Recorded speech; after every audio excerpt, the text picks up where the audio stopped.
see. Thank you so much. The Adventurers Guild has been overwhelmed these days. No worries at all. We've always valued the strength of adventurers. Given the current situation, it's vital that we all work together. Since we're facing the same enemies, I'll send you the intel we've collected on the Abyss so far. Then we can take a look at how to coordinate our efforts. All right. Thank you so much. Hi, Catherine. It's us. Got any new commissions? You two have come just in time. I've got some good news. The Pyro Archon has finished assembling her forces and stationed them all across Natlan. Given how the Abyss has ramped up its activities lately, we can no longer afford to act only after receiving news of an invasion. So the Pyro Archon suggested that the Scions of the Canopy and the Adventurers Guild focus on collecting and disseminating intel. That way, we can stay informed of everything that's happening across the land. Once we receive word of enemy activity, we can notify the nearest camp and the stationed forces can take immediate action.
Yes, precisely. This should also allow us to focus on gathering information, rather than running around and trying to tackle everything at once. So please also take a chance to relax, you two. You've been working hard these days, and this will be a good opportunity for some well-deserved rest. So that's the plan. Whew, we can finally stop and take a break.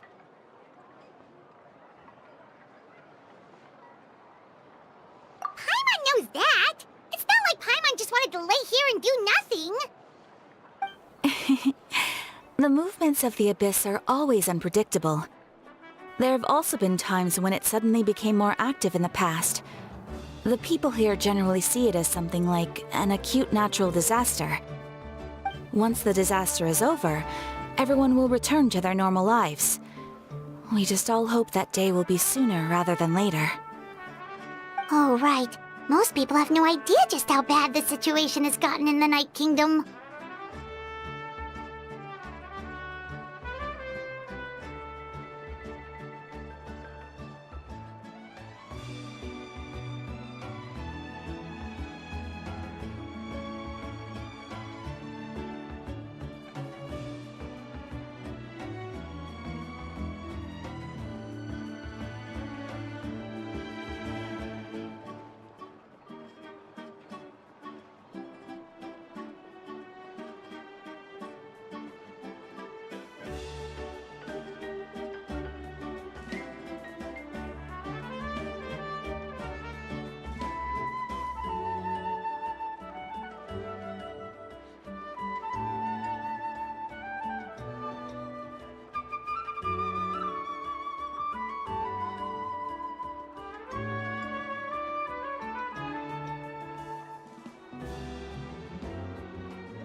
Tina? Are you feeling better now?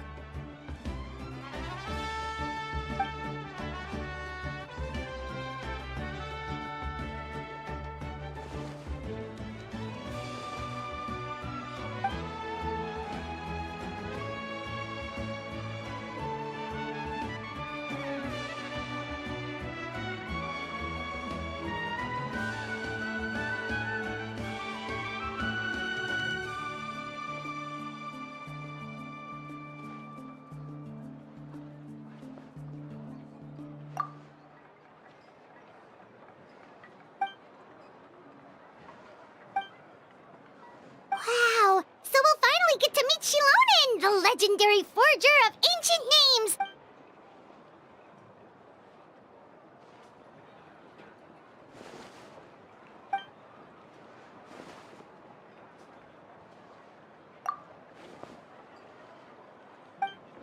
Hey, have some confidence in yourself.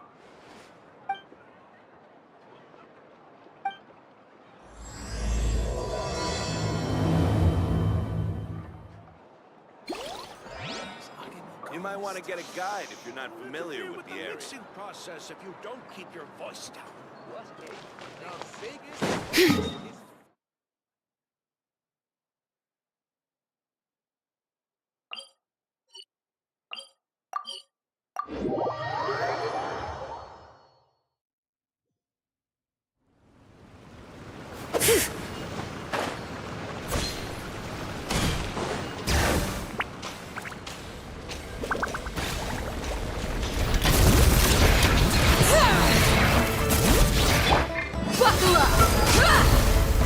I got him cornered! Woohoo! Catching at the flame!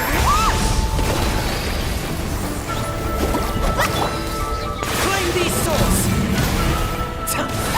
Your soul's in sacrifice! Alright. Hear the echoes of the valley! Let's get it on! Hi!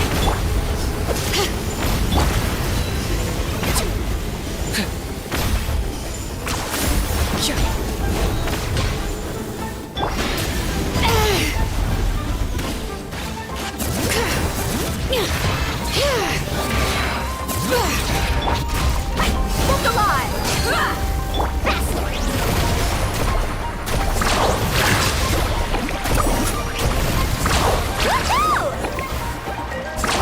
Amazing! All right.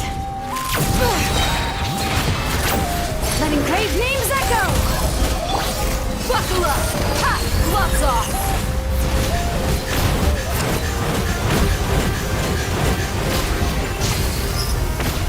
All right.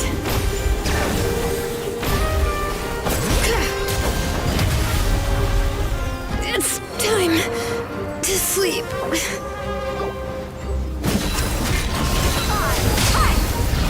Target acquired!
right.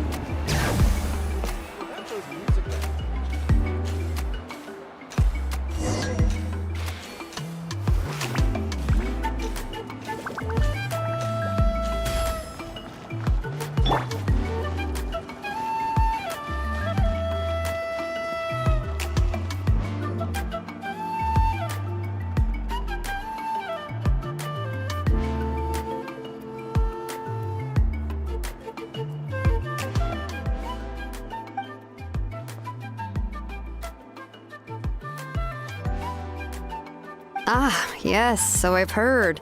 So young, and yet you've already got quite the reputation. Wait, are you Outlanders? Yep, we're travelers who just arrived in Natland not too long ago. No, I mean, I was aware that you're travelers. It's just no one told me that you're Outlanders. No, the only thing she said is that a new hero had pledged herself to the plan, but we need to forge an ancient name to ensure she'd be able to return safe and sound. And she did mention that it would be quite difficult to forge an ancient name for them, but at the time, I thought she was just commenting on my skills. But I seem to understand where the true difficulty lies now. Oh, I wouldn't go that far. I'm used to it, really. I just need a moment to process things. The Pyro Archon's requests are always difficult to fulfill, and we used to argue a lot. Honestly, it's probably for the better that she didn't bring this up at the time. Anyway, I can't argue with her if she isn't here, and it'd be pointless to take my anger out on someone else. But, just because I understand her rationale doesn't make me any less upset, after all. She must have known that forging an ancient name for an Outlander is an impossible task. It's impossible? As you probably know, an ancient name is a symbol of a hero's spirit and glory, which grows even richer and heavier as generations of successors inherit it. We forge ancient names by engraving the heroic deeds of an individual who will become the first hero of that particular name. But they were all performed. Yeah, that's right. Then those deeds have only memories and experiences that have been acknowledged by the Wyab can be used as a basis for an ancient name. Even the greatest of craftsmen cannot create something out of thin air, you know. That's just how it is. Seems the Wyab don't want just anyone to get a name, huh? Mawika, of all people, should know better than anyone, yet she's still entrusted the task of forging the ancient name to me. Oh, Paimon gets it. Nobody's happy being asked to do the impossible.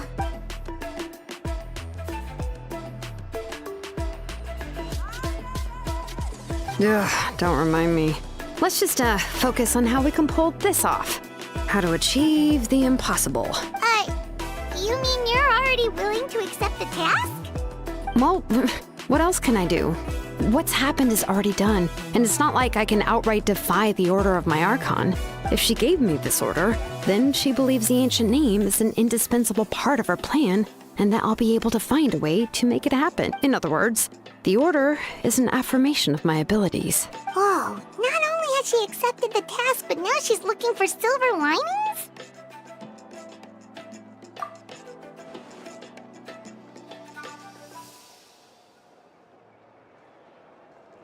The key is getting the Wyab to somehow acknowledge the traveler's existence and record her heroic deeds. We heard the voice of a Wyab when we were in the Night Kingdom before. We even had a whole conversation with her. If we can talk to her again, maybe we can figure something out together. Well, every tribe has their own Wyab. How do we know if the one you met is indeed the best one for us to talk to? Plus, considering the unprecedented nature of this situation, I have a feeling that the acknowledgement of one Wyab alone would probably not be enough. I don't know. That requires a level of knowledge that I do not possess. We need to find a consultant who's an expert on all things Night Kingdom and Wyab. The first person who comes to mind is Seatlali at the Masters of the Nightwind, the one we call Granny Eats to Lead. Oh, we've heard that name before. We used her spirit speaker stone to find Kachina's ancient name. A person who can make something like that must be pretty impressive. I'm unsure she'd be able to help. Still, she's older now and quite eccentric. It's hard to even book a meeting with her, given that she's constantly holed up in her room and doesn't like to be disturbed. I've heard that to get her help, you have to be extremely patient with her and know how to keep her spirit up. I hate to break it to you, but... Huh. Why is that? I mean, didn't she already help you before? And you even managed to save Kachina. Well, yeah. At the cost of her spirit speaker stone being split into two. Great going, Moeka. We're already off to a rocky start here. In that case, I guess your only option is to try to emphasize that this is an important order from the Pyro Archon. Hopefully, Seat Lolly would still want to show respect to the Archon. I'll also write you a letter on your behalf. If you can find someone to deliver it and mention some good things about you, then that should help too. Paimon sure hopes a Hal won't interrupt when he's talking, though. All right, Kanich is a seasoned negotiator. I trust that he'll know the best things to say. Please just give me a moment to write the letter, and we can meet up near the Statue of the Seven later. Sounds good. We'll take a stroll in the meantime.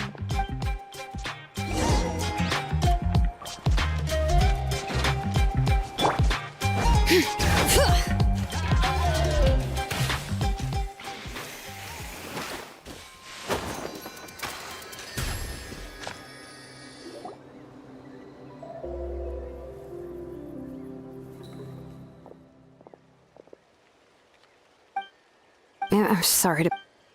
Oh, wait, so Kachina and the Traveler also know about the plan?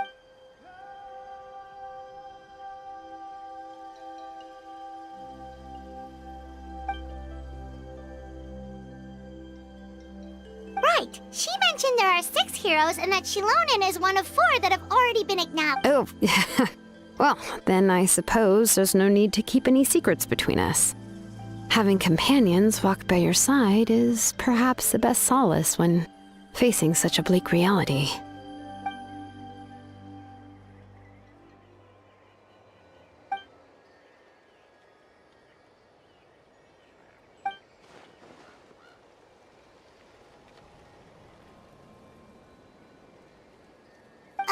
Seat Lolly knows him too?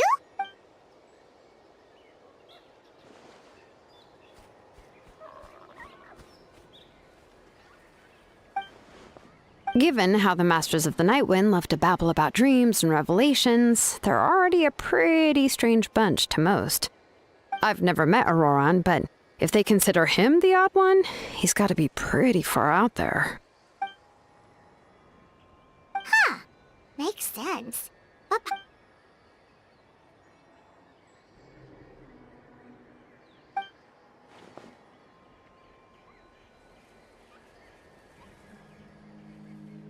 Oh, so if I'm following, you mean we'll help her investigate Auroran and the captain's whereabouts?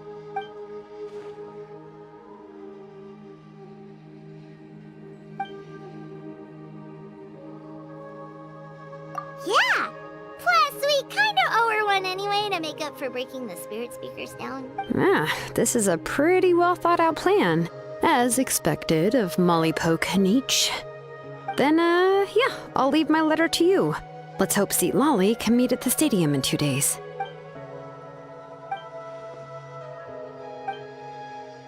Okay, then let's part ways for now. I'll see you in a couple of days.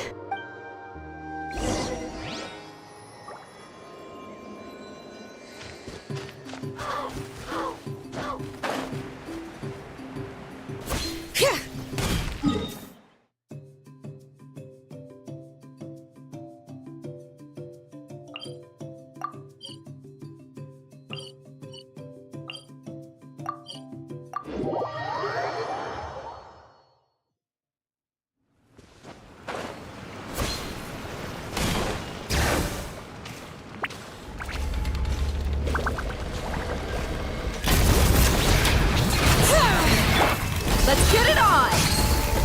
Let's ride!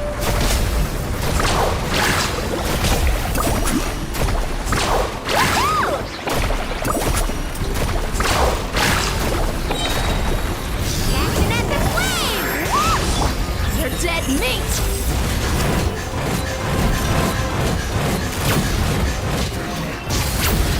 Buckle up! I got him cornered!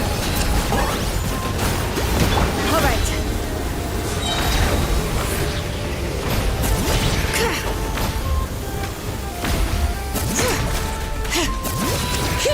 Let the mountain's veins boil!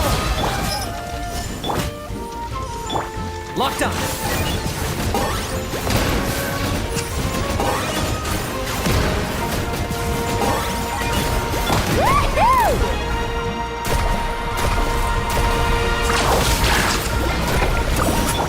Look alive!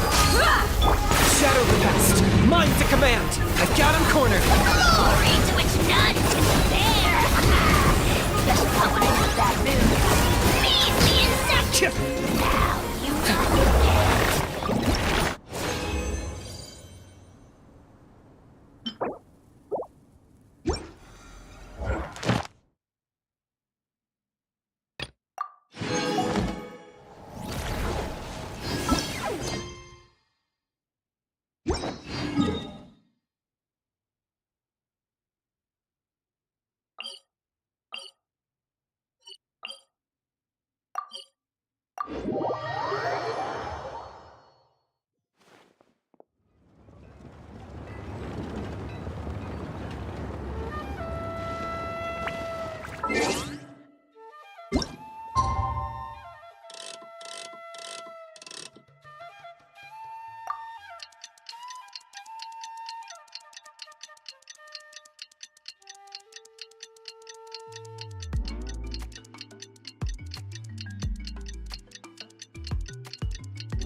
Oh, it's time to meet up with Shilonen. Let's ask her how things have been going. You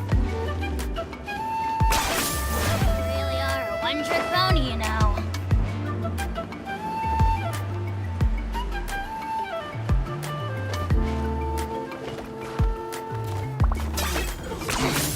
Points for agility.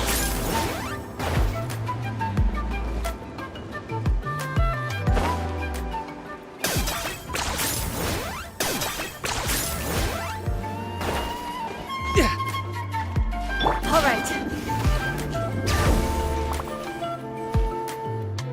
Hey, Shilonen, how's everything going? Oh, hi, Traveler and Paimon. I have bad news. Lolly did not reply to our request. Huh? You mean she didn't even bother to give Kanichi a response? Guess she really... Yeah, well, she can be also quite eccentric, though she's one of the most gifted people around. Even the Masters of the Night Wind often struggle to work with her. My guess is that she probably has other reasons for not deigning us with a response. But let's go to the stadium and see if we can meet her there. If we do get a chance to talk to her in person, we can still try to work something out. That's true. Let's...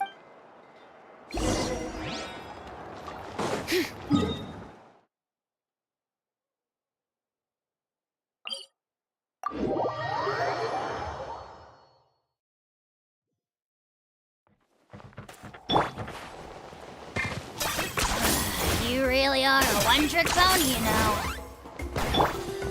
Let's get it!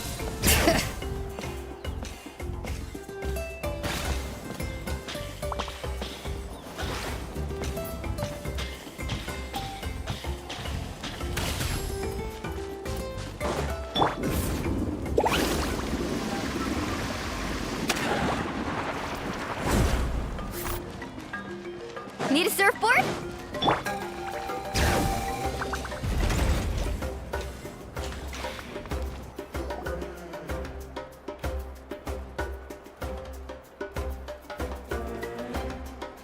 Paimon doesn't see anybody. Seems she... Well, we tried to be as considerate as we could, but she's under no obligation to help. That might be true, but this is still a request from the Pyro Archon, right? Shouldn't the subject always answer the call of their Archon?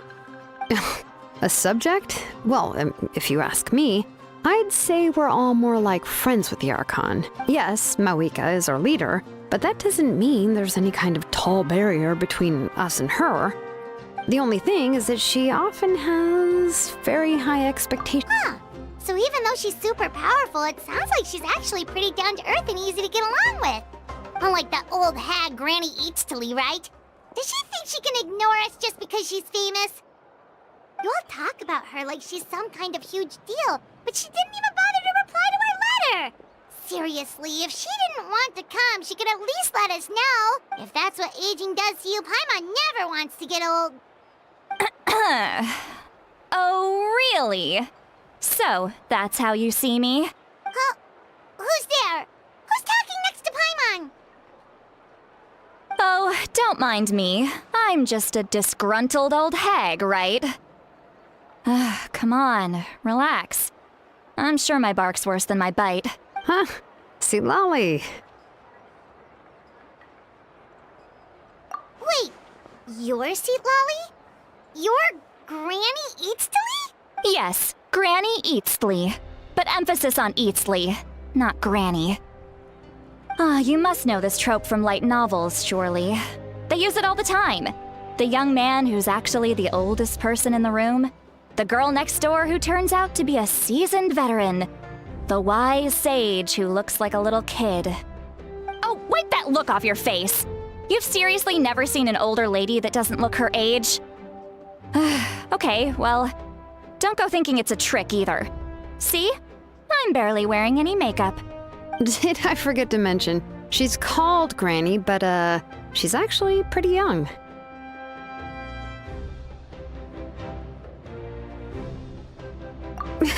It was an honest mistake. I guess we've just gotten used to it. I'm sorry. So, how old are you actually? What? How dare you? Don't you know it's rude to ask a lady her age? Paimon really didn't mean to offend you, it's just that your case seems really unique. Oh, Paimon just wanted to apologize, but now she's putting more and more of her foot in her mouth. Really, Paimon just got a little mad since we thought, well, you were gonna leave us out to dry. It was my idea to invite you here, Seat Lolly. So if you're upset, you can just take it out on me. All right. I was only joking. I didn't mean to chastise anyone. There's really no need to take all this so seriously. If anything, I'm gonna feel awkward if we keep this going. I received Kenichi's letter and was planning to attend this meeting. Since I had already decided to come, I figured there was no need to draft a reply that simply said, "Understood." Besides, just showing up is the most important part. But, of course, it's also natural for people to get held up by one thing or another as they're trying to leave the house. It certainly was a bit awkward to see that everyone else had arrived before me. At first, I was thinking of quietly sneaking over, but since you were already here waiting for me, I started to think about how I should phrase my apology. Only to hear you all talking smack about me. Anyway, that's the whole story. Honestly, it's not like I owed you an explanation anyway.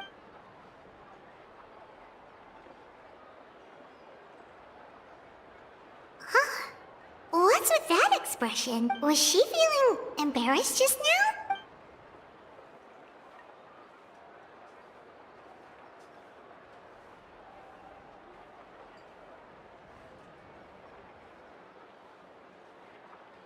When the Masters of the Night Wind say they struggle dealing with her, I wonder if the feeling is mutual. She seems to be pretty awkward herself. Everything she does and says seems a little forced. Anyway, Shilonen, I heard that you require my help in crafting an ancient name. Correct. The situation isn't like anything we've handled before. Let me explain. I see. So Mawika has asked you to forge an ancient name for an Outlander. Well, that would be a first. And you've also heard all about Auroron. I must say, he's always been a good kid. I can't see him joining the Fatui of his own volition. He must have been coerced somehow.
I suppose I'll just call you Traveler for now.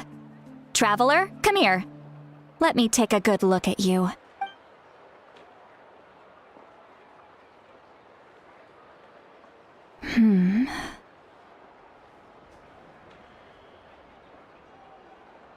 Wealth leads to unending conflicts between people. Yet you alone transcend the value of gold. Baleful thunder and wrathful waves bring terror to mortal hearts. Yet again and again, you've braved them to find new worlds. A weary yet free soul, even the most verdant leaf in the forest will pray for your happiness and safe passage. Those are all the things that I could see in you. You've experienced far more than even most mortals could dream of. You possess the heart of a sincere hero, along with the conviction to lift a torch above your head and walk headlong into the night. Huh? Don't move. There's something here. Huh? What thing? Don't scare Paimon. Is the Traveler gonna be okay? Shoo! That should do it. You've just returned from the Night Kingdom, so some fragments of souls were still stuck to your body. No need to worry. I've just cleared out the last of them. Isn't that kinda like having part of a ghost come back with you? It's nothing as serious as that. If left unattended, the most it could do is stir up some chaos in your mind, and generally worsen your mood. Well, in that case, better to get rid of them. It was nothing. Shilonen, let's follow your proposal. Once you've brought Auroron back, I'll take you to see the Lord of the Night. The Lord of the Night? But don't we need to talk to the Wyab of the tribes? Something this important is beyond their jurisdiction. Only the Lord of the Night can decide whether we can grant an ancient name to one who does not hail from our lands. The Lord of the Night is an ancient entity that rules over the entire Night Kingdom, constantly borrowing the power of the sacred flame to combat corrosion from the abyss. Oh, so you're basically saying it's even more powerful than the Wyab of the tribes.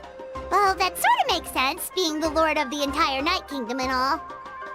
Not exactly. It's not so much that one's more powerful than the other. But never mind. That's not important. It would take too much time to explain. Just listen carefully to what I'm about to tell you. The Lord of the Night is currently in a deep slumber, and we can only communicate with its consciousness while in a trance. In other words, in a dream.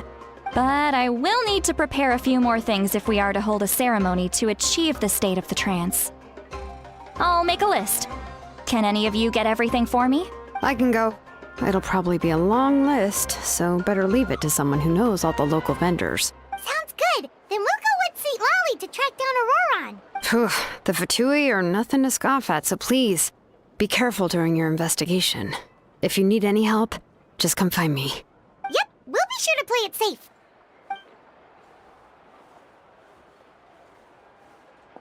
All right, now it's time for us to catch that brat and bring him back. Oh, I'm sorry I made you wait earlier. It was actually because I decided to swing by Auroron's place to look for clues. He has always lived alone, and I found a broken jar in his house. There was also something off about his phlogiston aphids, which I assume is because their keeper has been gone for quite some time. And interestingly enough, I saw some slash marks in the house that did not match any of our local weapons. My guess is they were left by Snezhnayan arms. Oh, sounds like the Fatui broke into his house and took him hostage. But why would they kidnap a kid who just spends his days living in the country and raising aphids? He's only in his 20s. What would they want with him? That's not to say that I believe he's totally innocent, of course. Since he's the only one who was kidnapped out of everyone in Natlan, he must have done something to attract their attention. In any case, we'll get to the bottom of this once we manage to get him back here. I'm truly sorry to put you two through all this trouble with me. You can count on us. All right, then let's start by heading to where Auroron was seen last.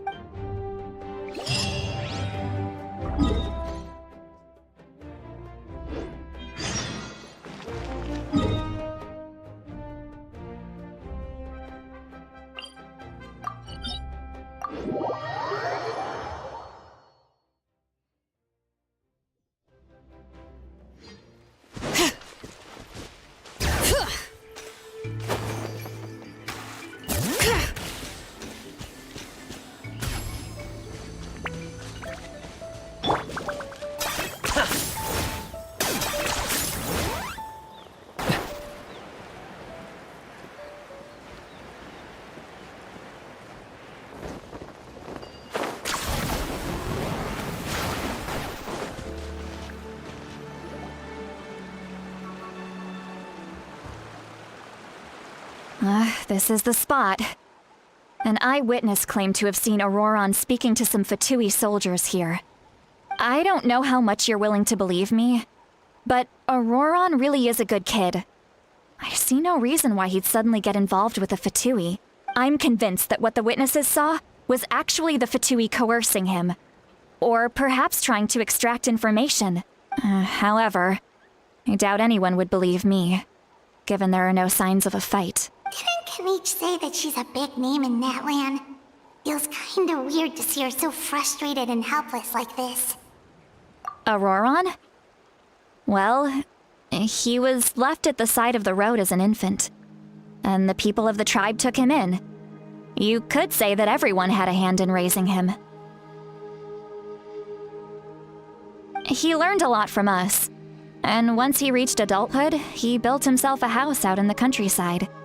He spends most of his days growing vegetables and raising aphids, living off of what he harvests from the garden. He's always been such a good kid.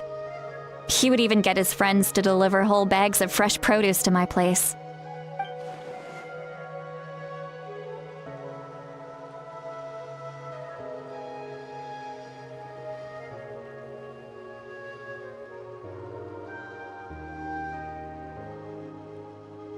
Oh well, let's keep looking.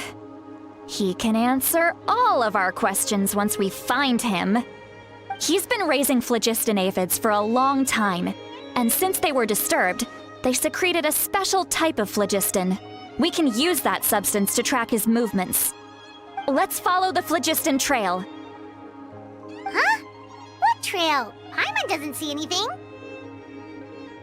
Oh, right. I forgot your eyes don't naturally perceive such things. Here, give me your hand.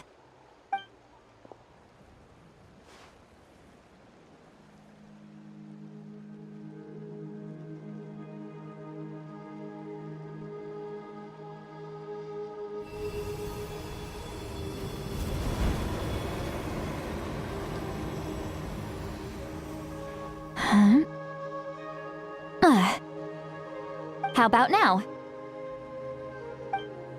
What do you see?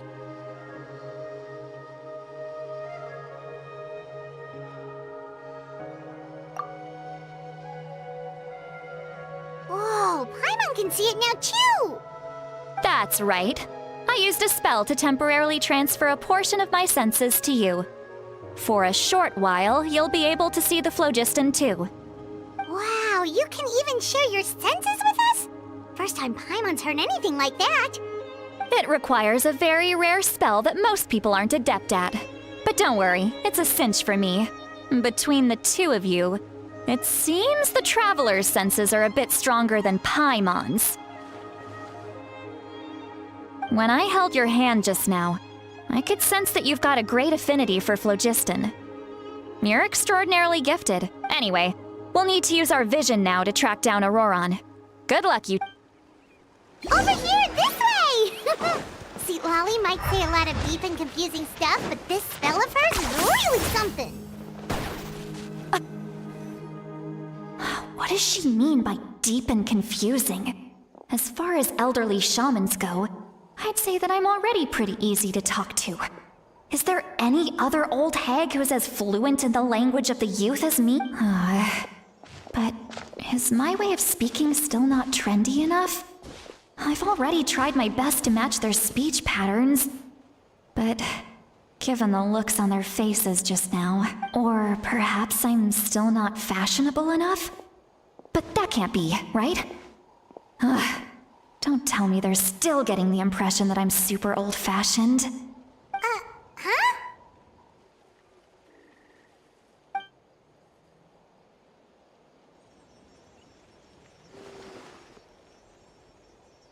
Was that Seat Lolly's voice?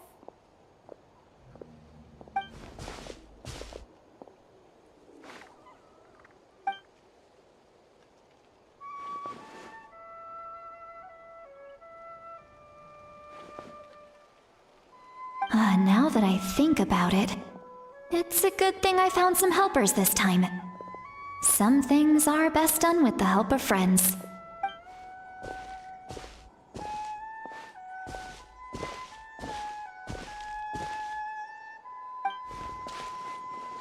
Oh? They appear to be feeling quite confident. Looks like our work will go smoothly.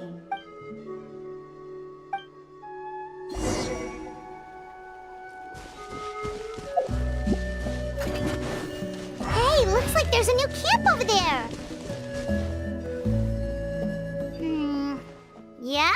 Judging by Paimon's experience as a guide, it definitely looks like people set up camp— Wait. The phlogiston here is a bit odd. Let me see. Paimon sees a small shape here. Could it be some sort of symbol? This is a distress signal for the Masters of the Night Wind. Only someone from our tribe would recognize it.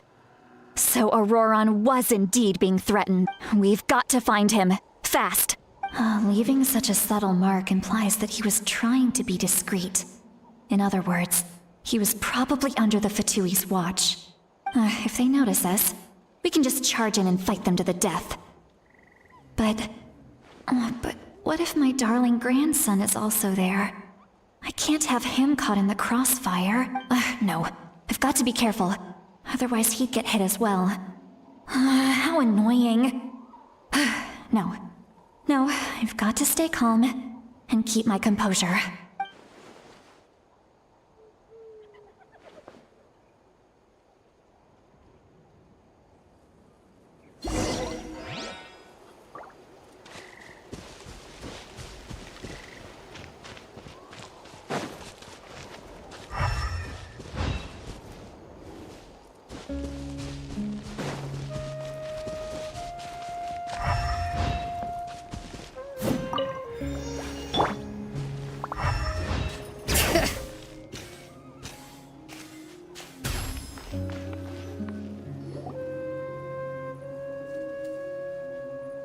There are traces of people staying here too.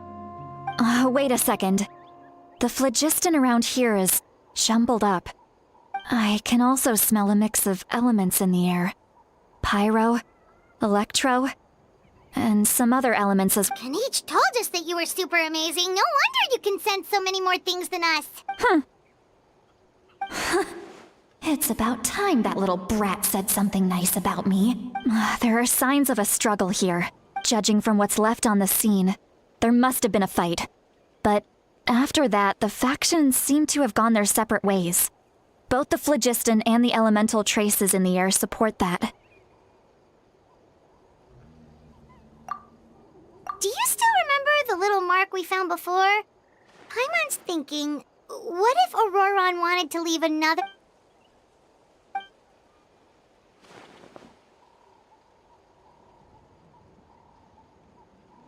Given there are 2 signals leading from here, we should split up as well.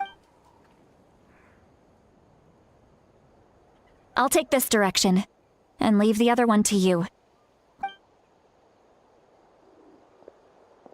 Auroron! What the heck were you doing? It's one thing to trouble me, but now I had to bring other people into this as well. You little brat. And off she goes! Traveler, did you hear all of that as well? Once Seat Lolly left, that voice went away as well.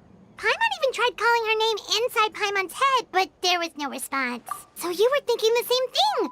Paimon also thought that if we could hear what she was thinking, then she could probably also hear what we were thinking. She did say that she was quite adept at this spell, and it doesn't sound like she's had any trouble with it in the past. Huh, maybe we're a special case and can hear her thoughts as a side effect. If you think about it, she's really got a lively inner world. It paints quite a different picture from Paimon's first impression of her.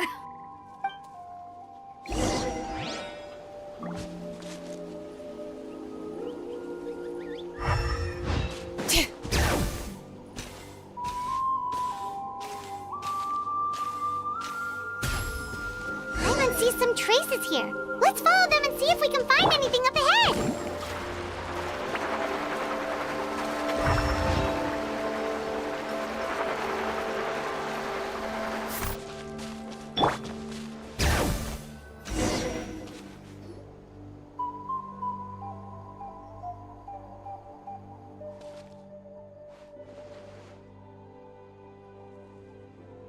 Did you find something?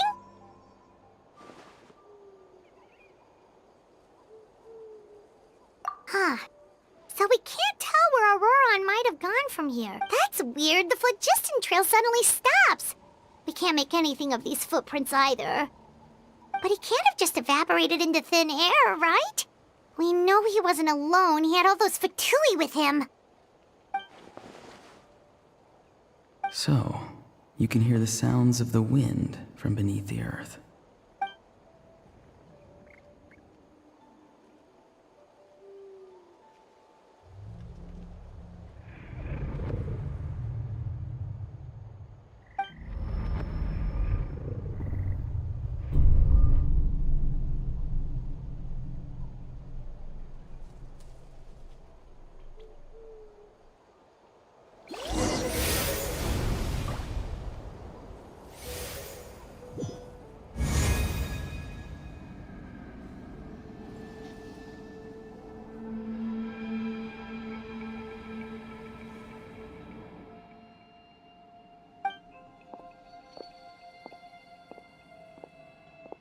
I'm very sorry, but please do not move.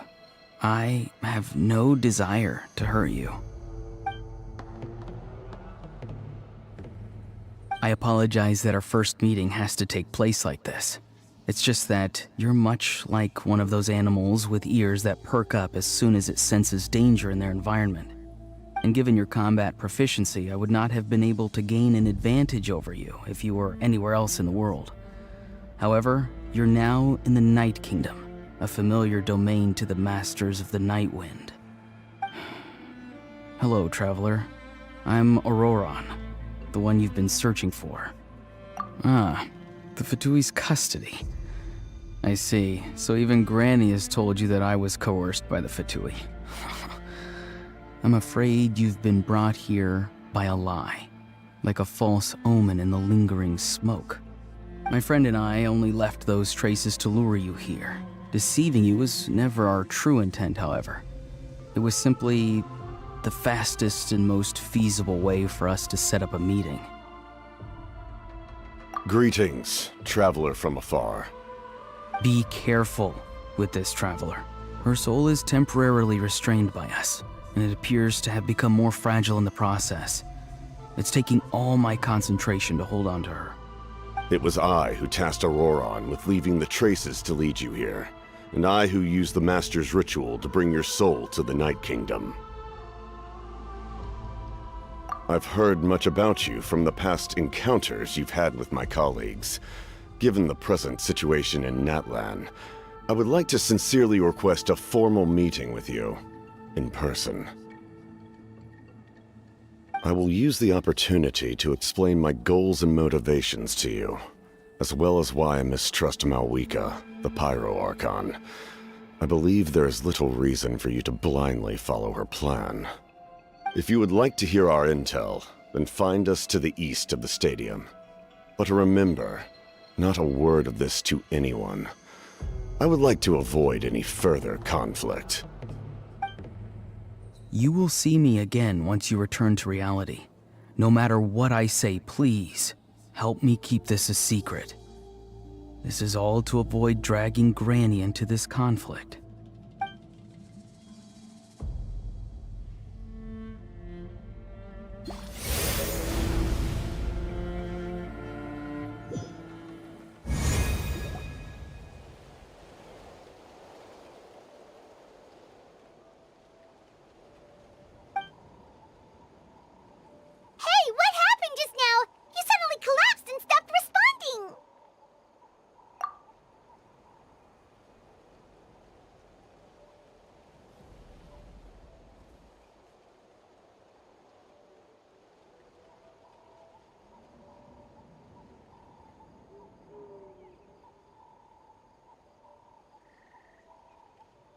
Hey, why are you sitting on the ground? Are you okay? See, Lolly! She froze for a moment and then just collapsed to the ground! Could it have been those leftover remnants from the Night Kingdom? Do you have any itches or pain anywhere? Don't worry. We can take a short break. Sorry, I know I asked for your help. But...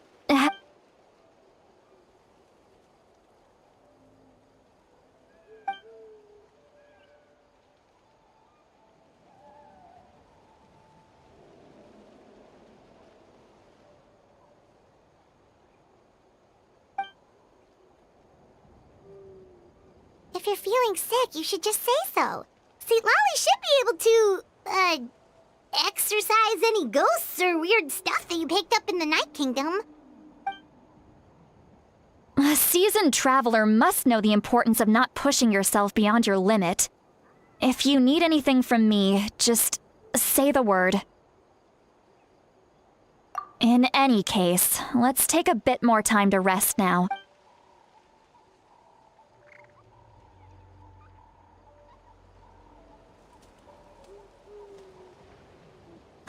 Need to be more careful next time. Feeling better yet, Traveler? All right, let's get ready. I followed my phlogiston trail earlier to a stronghold guarded by soldiers. I have a feeling that Auroron is probably being held inside. Oh, so it's close by. Then let's head over right away. Well, I recruited you to be my helper, which means we're in this together. Like the wind and the clouds. We either move as one or not at all. But if you want to make it up to me, then just be sure to fight extra hard when the time comes.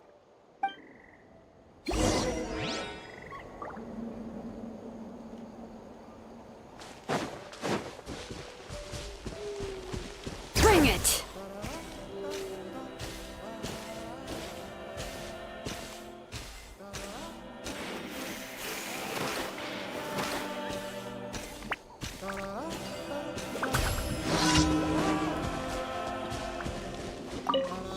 Prepare yourself! Well, here comes another.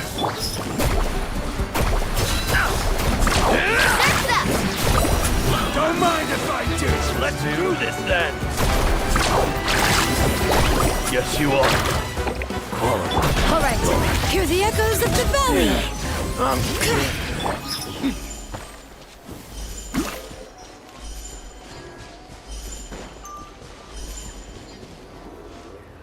Look over there. Huh? Paimon thinks she sees someone in the middle of the camp. That's Auroron. So he really was taken by the Fatu. All right, we'll take the lead.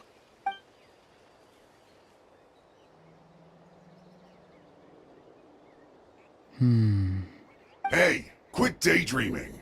Don't you have work to do? I cannot see the sun. What? Without the sun, I cannot see the truth. You are currently blocking the light, so I must beseech you to move aside. Huh?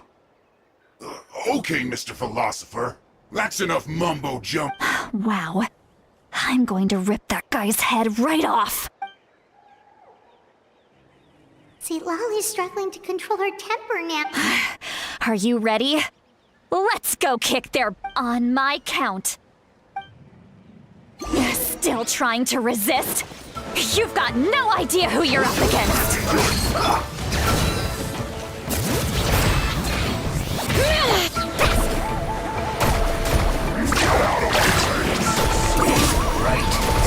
Amazing!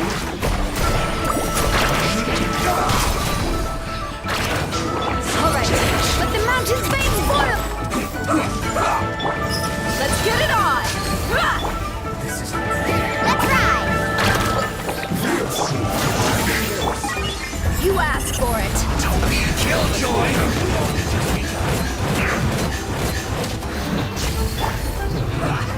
Oh, you got it! For the Lord of the Night!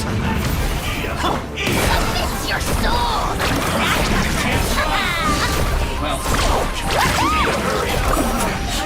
Looks like I went too far.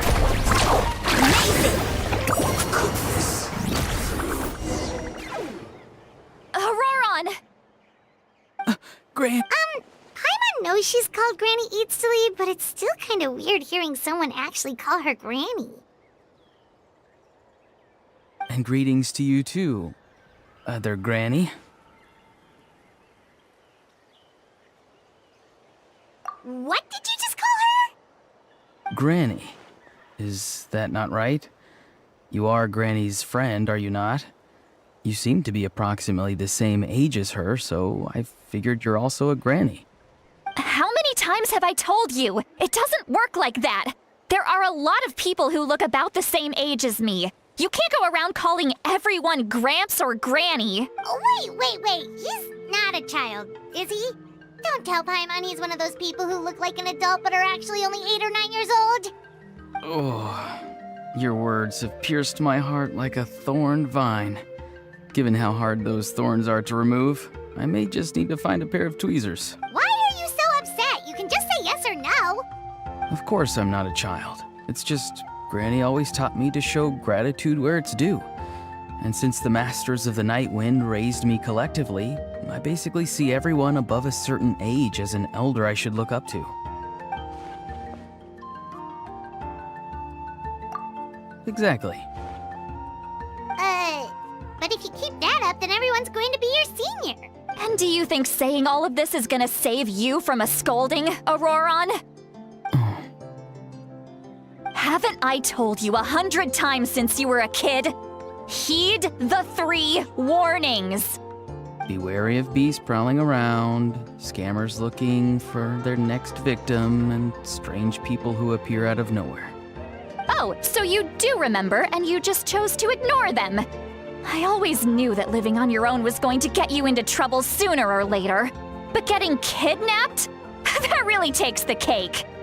You won't always be able to rely on other people coming to your rescue, you know. You're just lucky we got here when we did. Or we might be launching another search and rescue operation to find out where they put your severed head. I'm sorry, Granny. I'll be more careful next time. Next time?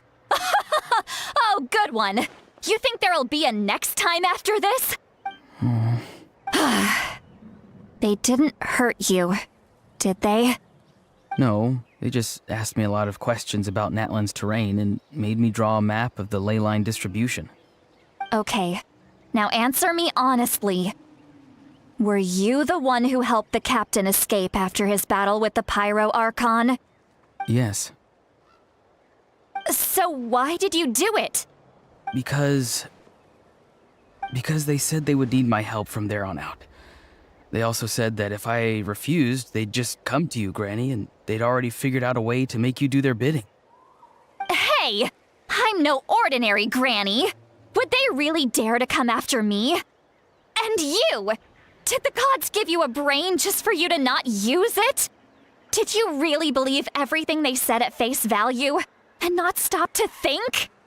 Thankfully, the Pyro Archon only asked that we find the mysterious individual from the Masters of the Night Wind, and didn't slap your name on a wanted poster. Don't think for a second that she doesn't know what's happening. Even if the truth that you see will soon manifest into reality, there is still no need to preemptively panic. Have you forgotten the words that I've taught you? I'm sorry. Forget it. We can submit the details of this camp and the defeated Fatui as evidence of your innocence. Let's clean this place up and get back to the city. Auroron, you better remember this lesson well and seriously reflect on your actions. Also, once we return to the city, come to the speaker's chamber with me. I'll need you to explain everything. Sounds good. Should I bring some of my homegrown vegetables as well? Your vegetables? Yes. I grow a lot of fresh produce in my garden. I hope the Pyro Archon won't be too picky about the selection. Now's not the time to be thinking about that. If you do come face to face with the Pyro Archon, the first thing you should do is... Recite the 3 warnings. Huh? No! You should emphasize that you were not in cahoots with the Fatui! How exactly did the Masters raise this guy? Oh, right.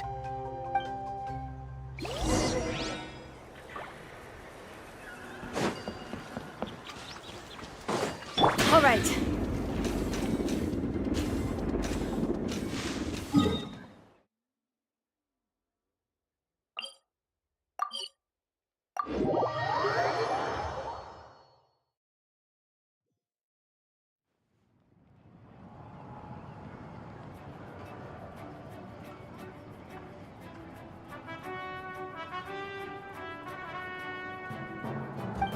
I see. So Auroron came to the captain's rescue because he promised to help him in exchange for Citlali's safety. That's right. I'm sorry.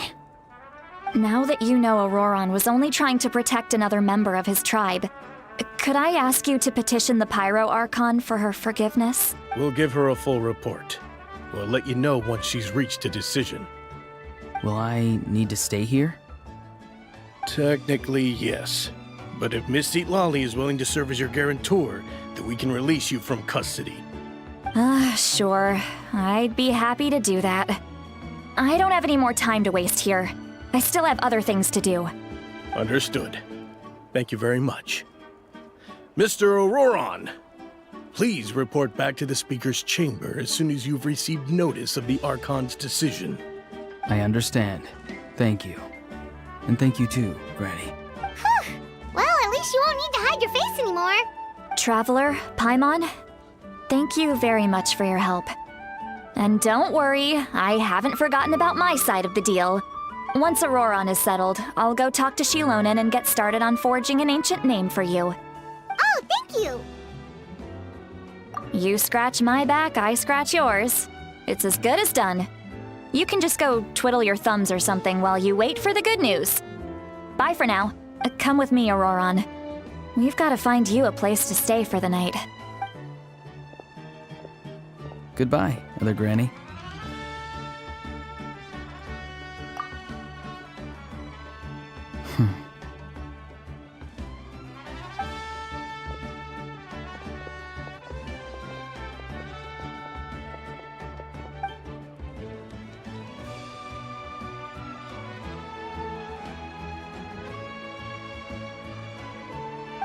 We're finally done. All right, it's time to find some grub. Huh? Wooden? What? That captain? Sorry. Paimon just didn't see that coming. So you really saw him in the Night Kingdom? And he didn't attack you? Oh, that Auroron, what is he up to? He sounded earnest enough just now. Paimon would have never guessed anything was happening. All that stuff about protecting Citlali and being forced to help the Fatui, when he's actually been a willing accomplice all along.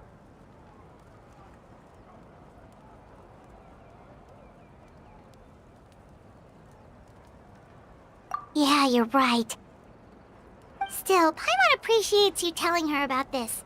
Paimon will support your choice no matter what, so if you want to go, we can go together. We still have another whole day before the meeting, so we'll just meet with them when the time comes.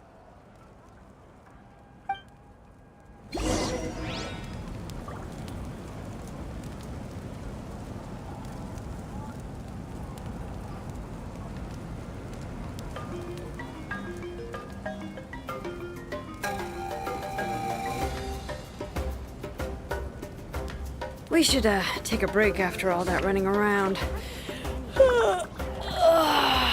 Yeah, let's rest here for a bit.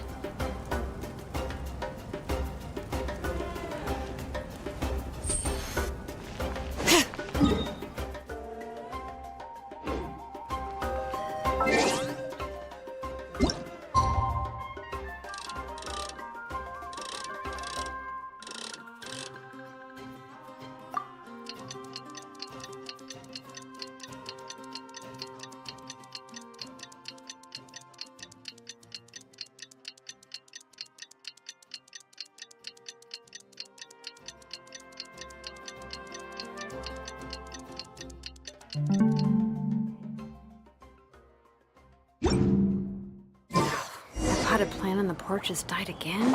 I was watering it every day. Ugh, don't tell me I overdid it this time.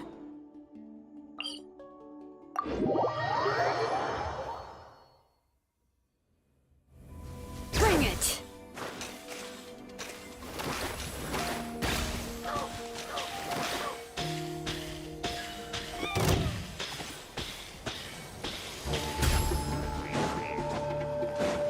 Okay.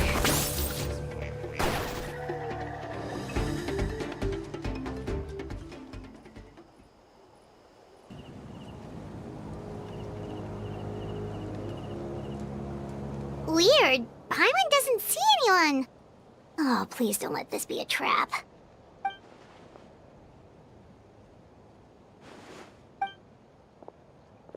What was that? Good evening. Nice to see you again. It's you. You shouldn't pop up from behind people like that. What are you, a... I'm terribly sorry. It's just a force of habit. Ugh. And what's with you apologizing all the time? You sound so polite and honest, but you're actually doing shady stuff behind people's backs. You're right. Granny tells me that too. Huh. Come to think of it, you remind me of her. Sometimes you two sound really similar, you know. Oh, so you're gonna call Paimon Granny too now? Well, I could.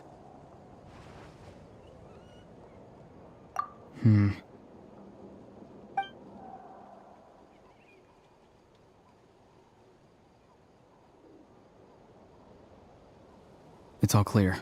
Over to you. Excellent. The fact that you showed up proves that I was right about your character.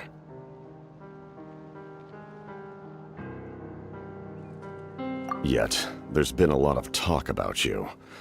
Child told me that you're passionate about the unknown and willing to take risks.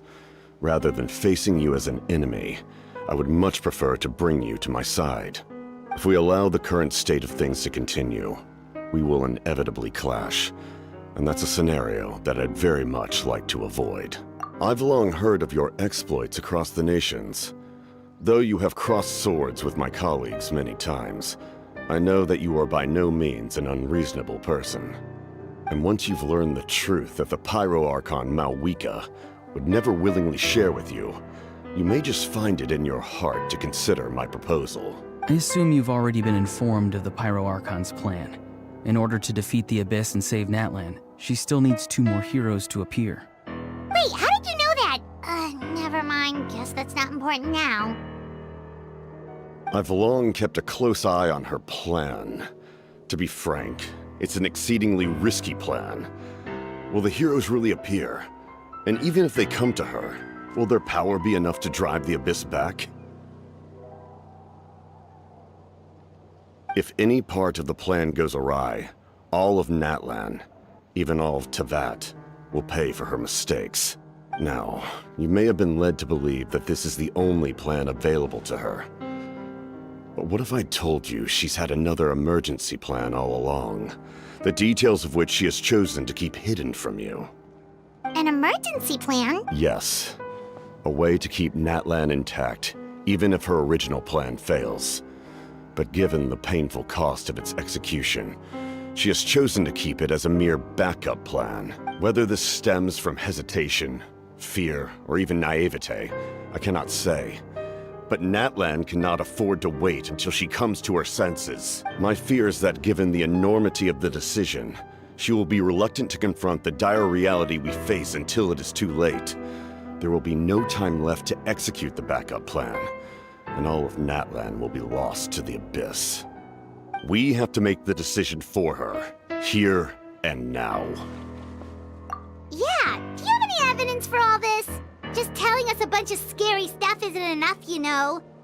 Besides, wasn't it you who tried to seize the Gnosis for the Tsaritsa plan?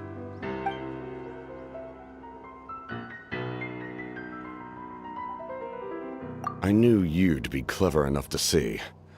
That's right. I did not seek the Gnosis for the Tsaritsa. Since I was defeated in battle, I must put to rest my thoughts about the Gnosis. But even so, my desire to save Natlan remains unchanged. And now, I have found a new way to solve the crisis. We can implement it immediately if we reach an agreement. Someone's here. Huh? The captain disappeared! Something is rapidly approaching. Oh no. Something? Bad news, chump! It's your granny! See, Lolly? When did you get here? something was amiss after we were separated. Hidden ceremonial tools, an unconscious traveler. I must say, I'm very curious about what you're up to. How dare you go behind our backs like this, Auroron? Colluding with the Fatui? Really? Oh, here we go again. Cat got your tongue, huh? You really think you can avoid a scolding just by staying quiet? I'm not trying to avoid anything. Oh, and now you're talking back. Well, go on then. Explain yourself. What the heck are you up to? I'm sorry, Granny. I feel so guilty. You! That's it! Where are my tools? I swear if I don't teach you a lesson right here and now, I'll... Wait, Lolly! Please, calm down. We, still learned a lot of info, didn't we? Like the fact that the captain isn't trying to seize the Gnosis anymore. So maybe just save the scolding for later, okay? Listen well, Auroron. You're only getting out of this now because of the Traveler's plea. This isn't over. You hear me? You're right, Traveler. Let's go. We can discuss this more back...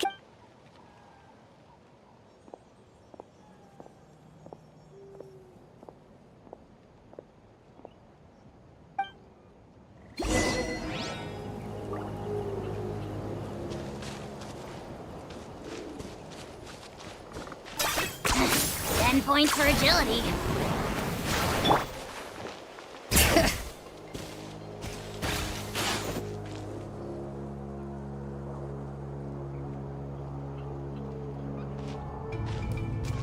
In all my years, I've never had a child cause me so much grief. Do you seriously not see what's at stake here? You've got a head on your shoulders, Auroron. Use it! Why did you help the captain? And I want the truth this time. No answer? Think you're being smart? Then let me ask a different question. What does the captain want? What is his purpose in Natlan? Really? You're just going to stonewall me?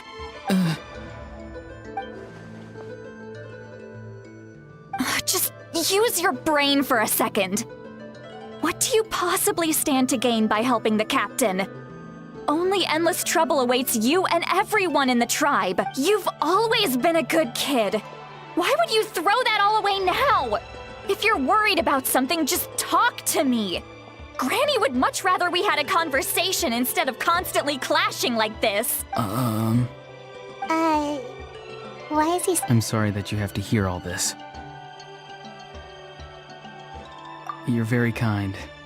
Most people would have fled by now. Not everyone can handle Granny's scolding. Oh? You dare gossip between yourselves instead of listening to me? You... Sorry, Granny. Sorry, Granny. Sorry, Granny. You know what? Fine. I'm perfectly aware that everything I say goes in one ear and out the other. You're all grown up now, so why would you listen to an old hag like me? You say all the right things, but then you go and completely ignore me. Well, if that's how you're going to treat me, you can stop sending Aoife over to my place to deliver your stupid vegetables! I don't need anything from you! Who's Aoife? A delivery person? That's irrelevant. The point is, he hangs out with this kid, so he must be no good. You kids get to a certain age and suddenly act like you know it all. There's nothing I can say to get through to you.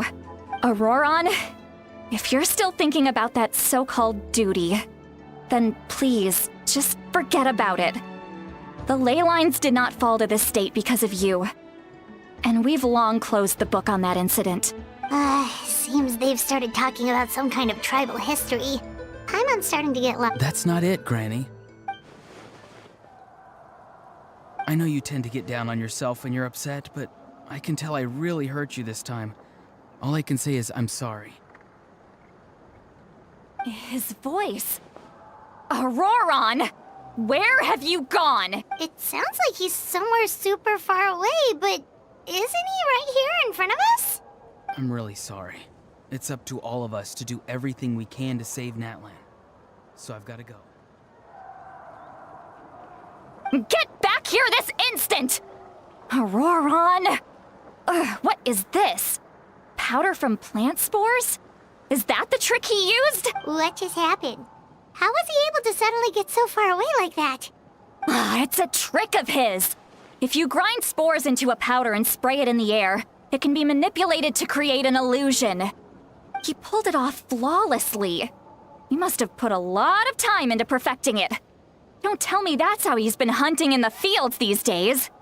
Oh, couldn't he have picked up something more useful? Ugh, little brat. That's it. The next time we meet, I'm definitely going to break his legs. Whoa, that's a little extreme. But still, why does he feel like he needs to run from us? If it... I'm sorry for interrupting your conversation with them earlier. But even if you'd been able to hear them out, there's no guarantee you would have gained anything substantial. Auroron probably did everything he could to get away because he knew I'd get the truth out of him sooner or later. Ah, that brat. I swear...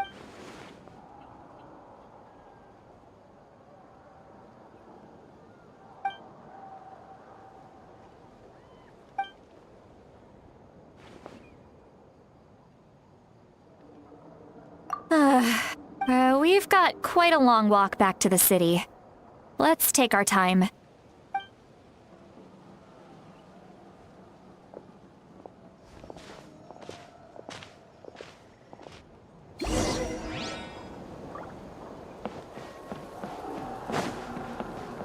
Okay.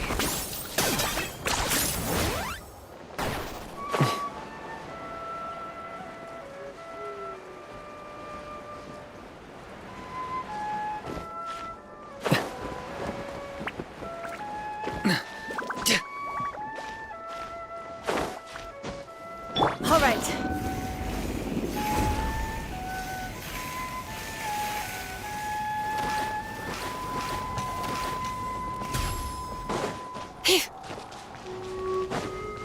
Okay.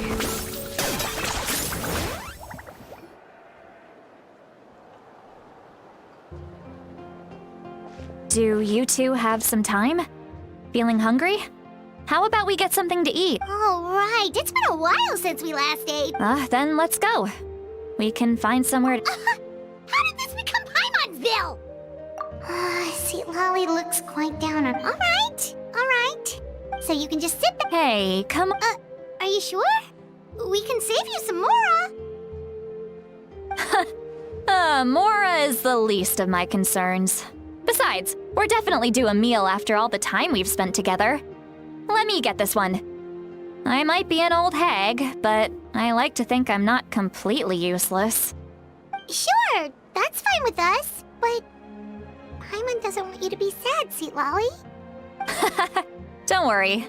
I'm sure a juicy grilled steak will work wonders.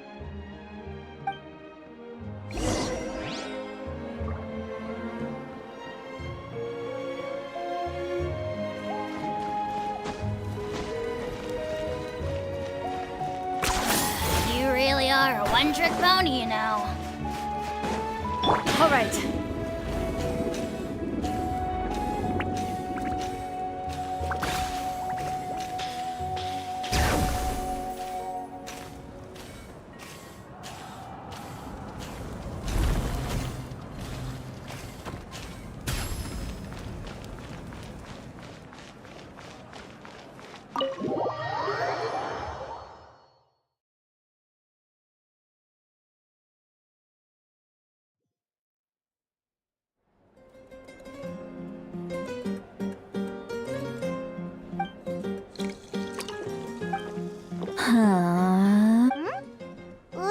Do you see two people standing by the door? They look like spitting images of each other. Are they?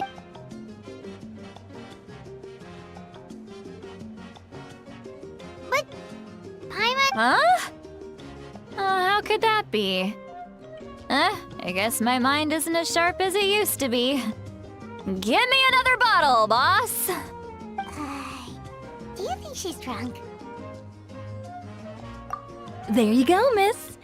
Oh my, it's not every day you get to see Granny Itzley here with some friends. Not to mention ones who've made a huge name for themselves. Oh, so you've heard of us? Of course I have. Aren't you the ones who saved Kachina and brought her back? No wonder you hit it off with Granny Sitlali. She wouldn't spend time with just anybody, you know. I don't even remember the last time I saw her with a new friend. Wait, so you call her Granny too? Well, given our ages, it'd probably be more accurate for me to call her my great-great-granny. She's one of the most famous people at the Masters of the Nightwind. Most days, hardly anyone even dares talk to her.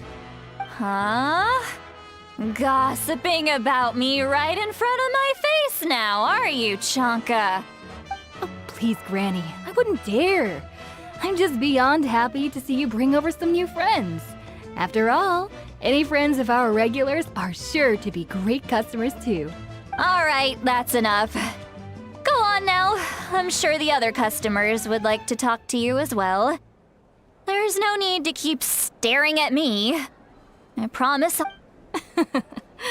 Well then.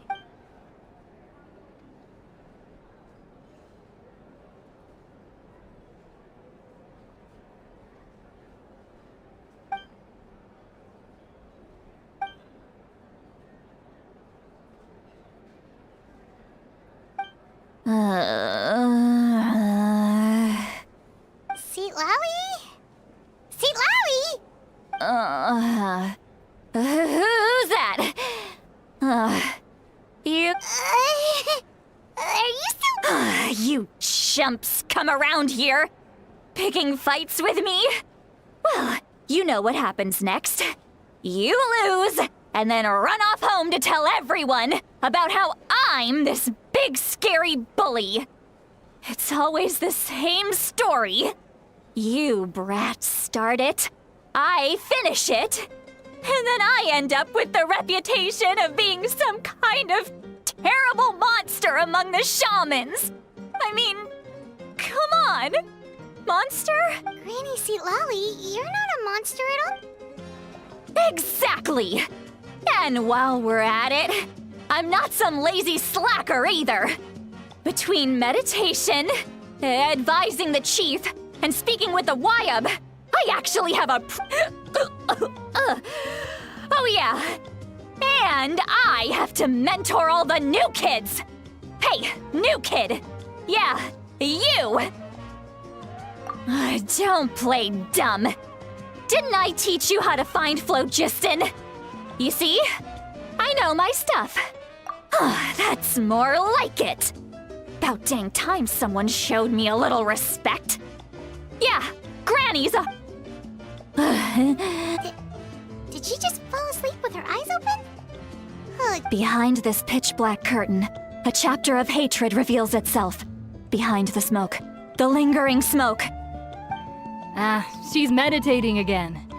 She does this whenever she's had a few too many drinks. Her mind's actually racing at this point. It's quite the opposite of sleep. Is this another specialty of the Masters of the Nightwind? No, I'd say it's an ability that's unique to Sitlali herself. While she can easily pick up everyone else's skills and tricks, few have been able to master hers. Warning, warning. Red. Red, the color of danger. Huh? Traveler? Paimon? What's wrong? I'm gonna hurl. Hang on, just keep it in. Phew. Okay, it's passed. That was a close one. You had Paimon worried. Paimon really thought you were about to barf all over the table just now. How embarrassing. I'm sorry you had to see me like that. That's never happened before. Are you feeling okay? Want to take a quick walk and get some fresh air?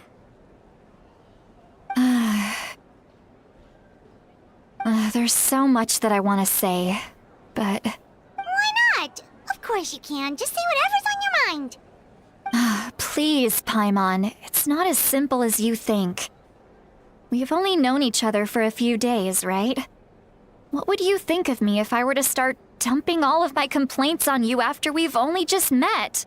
Oh, Paimon gets it. You're hoping that we wouldn't think less of you no matter what you're about to say. No, that wasn't my point at all! Seriously, don't you youngsters know anything about shame? I'm talking about shame! I've lived all these years and still can't get rid of it! Surely, you know the feeling too? Actually, about that.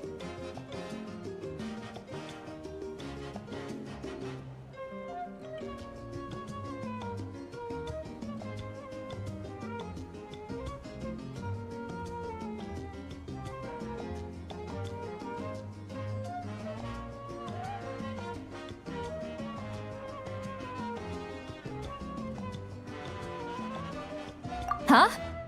Tell me what? Yeah, this is as good a time as any.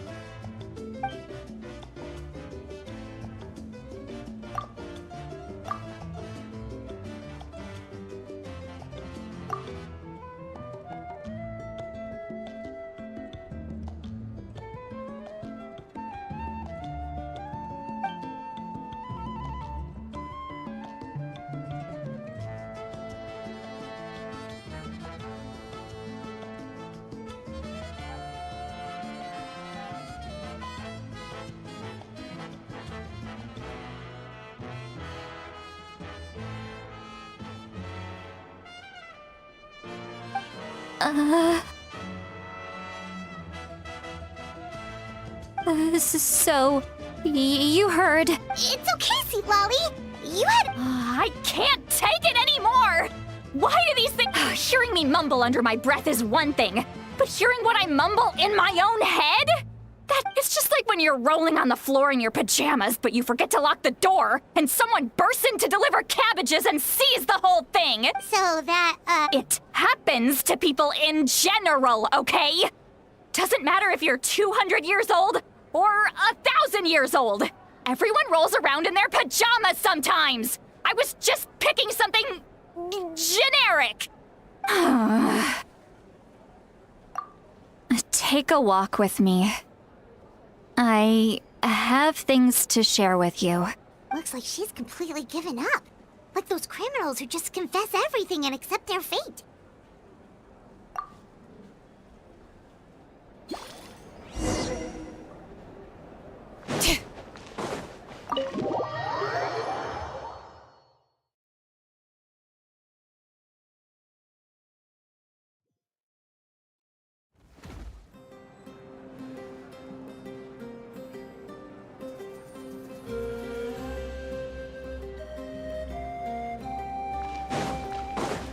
Bring it!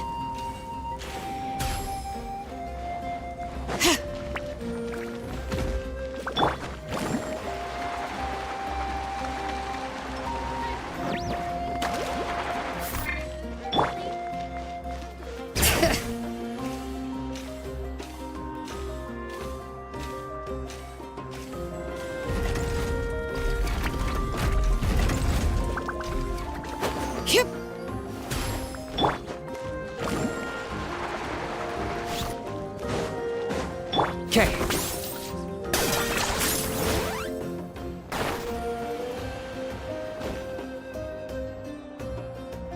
Well, great view, right? I love coming here by myself. Wow, it's beautiful! You're making me want to cry. Oh no, what do we do? I was an expression, okay? A figure of speech. I'm just... Let's just have a casual conversation. Really? You don't seem like the kind of person who keeps things... Well, I guess I used to be more of a stickler for the rules. And you're right. I don't usually open up to the people of my tribe like this. I'm just an eccentric old hag to them. That story's been passed down so long. It might as well be true. But you're just a regular person. The kids of my tribe would have a heart attack if they heard you say that. Granny Eatsley is a powerful figure, Be careful around her. That's what they'd say. Well, you are powerful. Are they afraid of you? Some are. Others are mad I always come out on top. A few decades like that, and people stop knowing how to deal with you. What about you? Are you scared of me? We don't find you scary at all. That's because you're not from my tribe. You don't know how many delusions of grandeur I've destroyed just by existing. I make people realize that no matter how hard they work, they'll never become a living legend like me. Oh, not to brag or anything. Maybe it's hard to believe. Just pretend I never said anything. We believe you. Shilonen has full faith in your abilities, and Auroran didn't seem scared of you. He thinks of you as his granny, right? Yes, but Auroran's a special case. Mawika already told you about her plan. And you've given so much help to Auroran and me. You deserve to learn the full truth. Auroran's not like other people. As I mentioned, he was abandoned as a child. The reason being, his soul is incomplete. The Masters of the Nightwind view this as a bad omen, capable of bringing about illness and misfortune. No one knows who his parents were. He was just left on a rock in the wilderness. It's a miracle he wasn't devoured by some wild beast. The Masters of the Nightwind believe they can see human souls, and in Auroran's incomplete soul, they saw a possibility for Natlan. A possibility to turn Auroran into a vessel for lost souls. The ceremony would allow lost souls to gather within him. Auroran would then be sent to the Night Kingdom to return the souls to their rightful place, strengthening the ley lines and completing the ceremony. Wait, that doesn't sound right.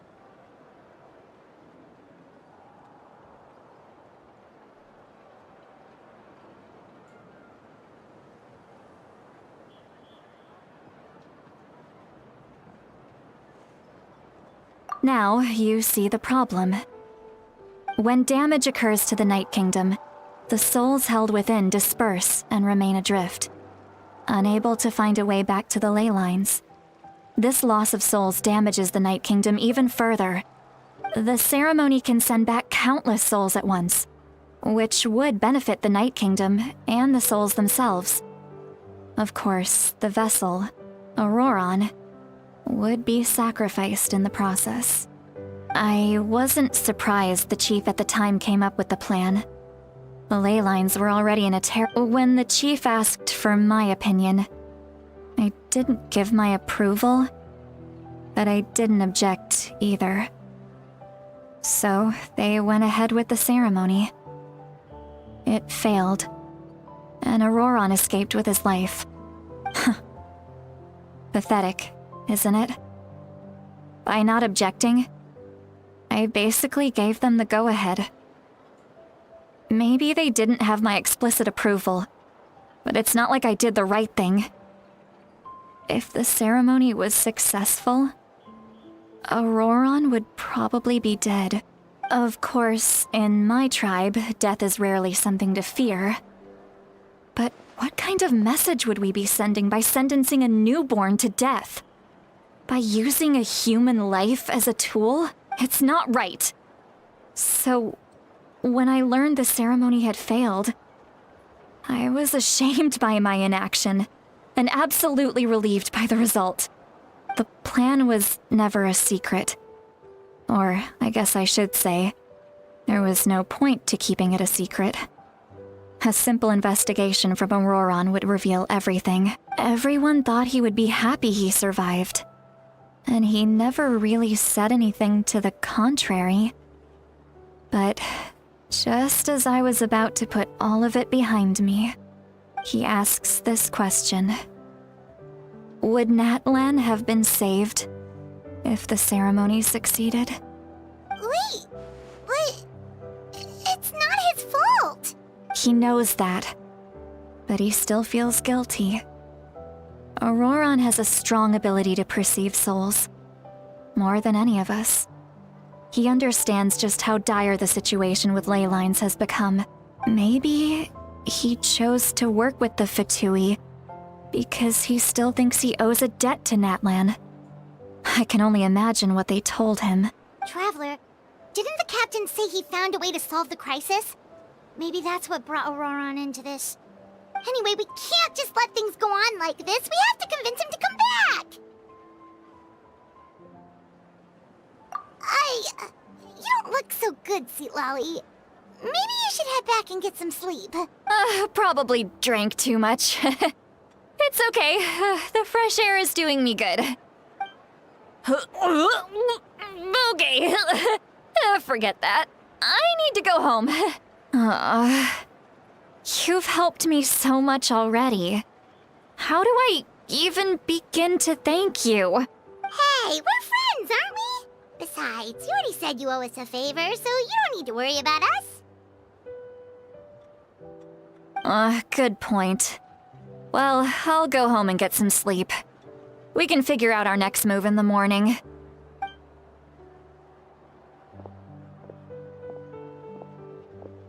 Friends. I like the sound of that. Auroran's probably back with the captain, don't you think? You mean about the backup plan? Do you really believe what the Yeah, you're right. We should just go to her directly. But she's probably asleep. We can find her first thing in the morning.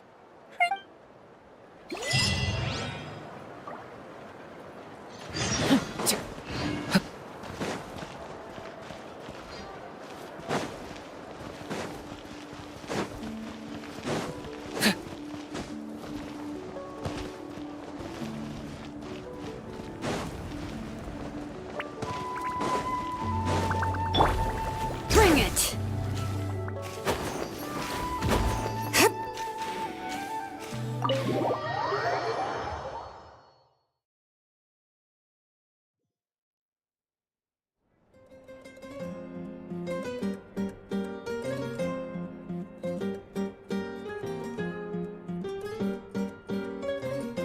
Why is it so noisy outside? Pirates still haven't sleep. Well, guess we should see what's going on.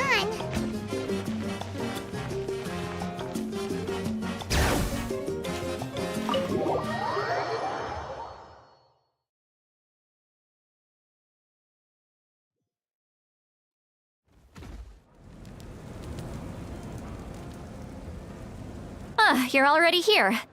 I was just about to come get you. Wow, you're up early.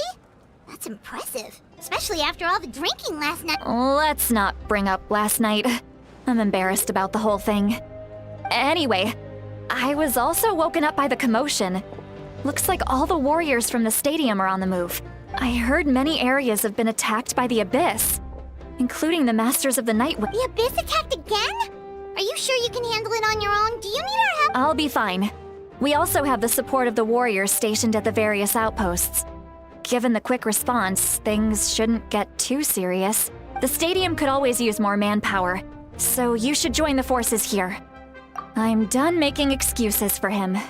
He's not a child anymore. I was the one who vouched for him, so I need to report back to the Speaker's chamber. I'll accept however they choose to handle the situation, but I should be able to convince them to let me go back to my tribe first to deal with the attack. As for the ancient name, once we handle this crisis, I'll talk to Shilonen right away. Don't worry, I never forget a thank you. All right, I need to start heading back. She left in a hurry. Oh, looks like a lot of people are heading to the state.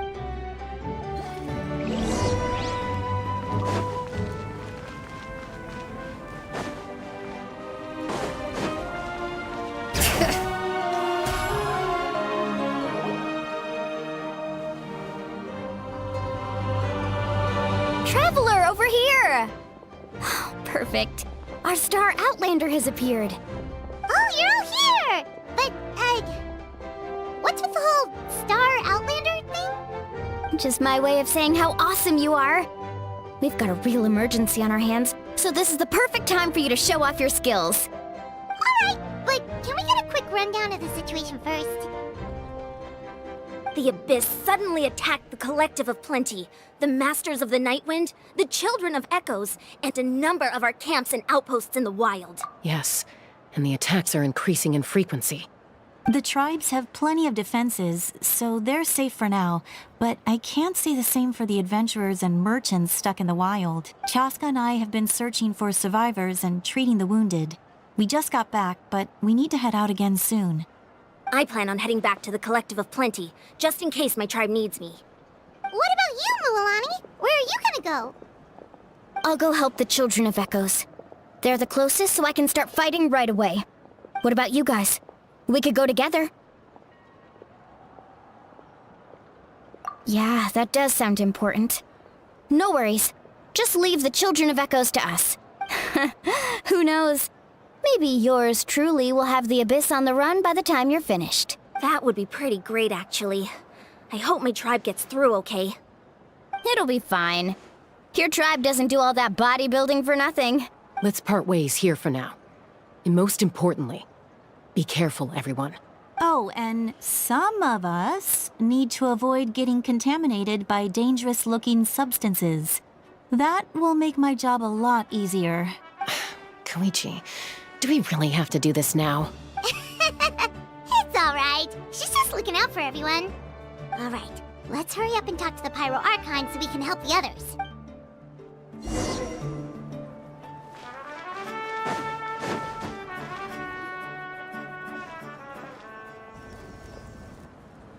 Oh, it's you two. As you can see, things are not looking good right now. People across Natlan are in danger. Look, I'm very interested in your recent adventures, but this is not a good time. So we'll have to keep our conversation short. That's alright, we're also in a hurry. We're gonna go help the Children of Echoes after this. What?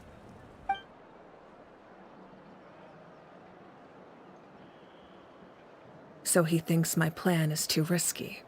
He thinks I'm being stubborn.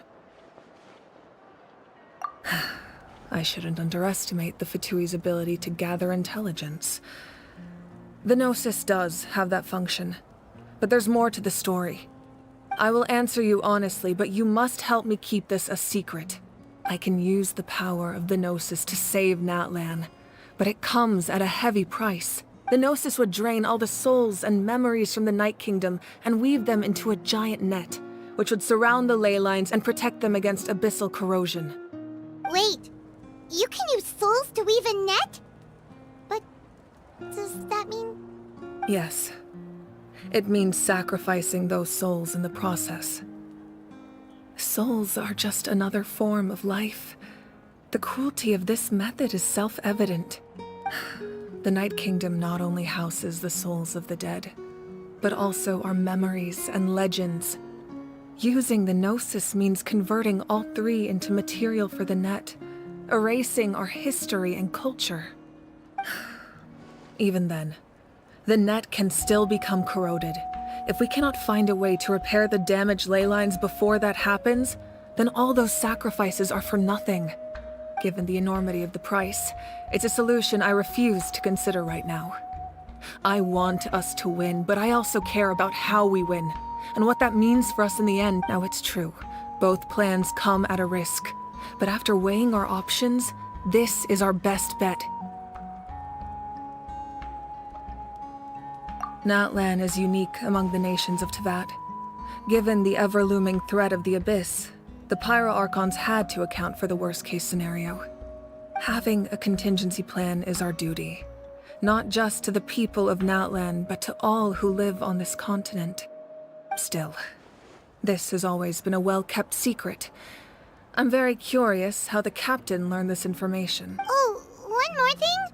The captain said he found another way to solve the problem. Could be equally as extreme, though. Without the Gnosis, he should have no other option. But I see no reason for him to lie. Seems like our only path forward is to track him down, so he can answer that question for us.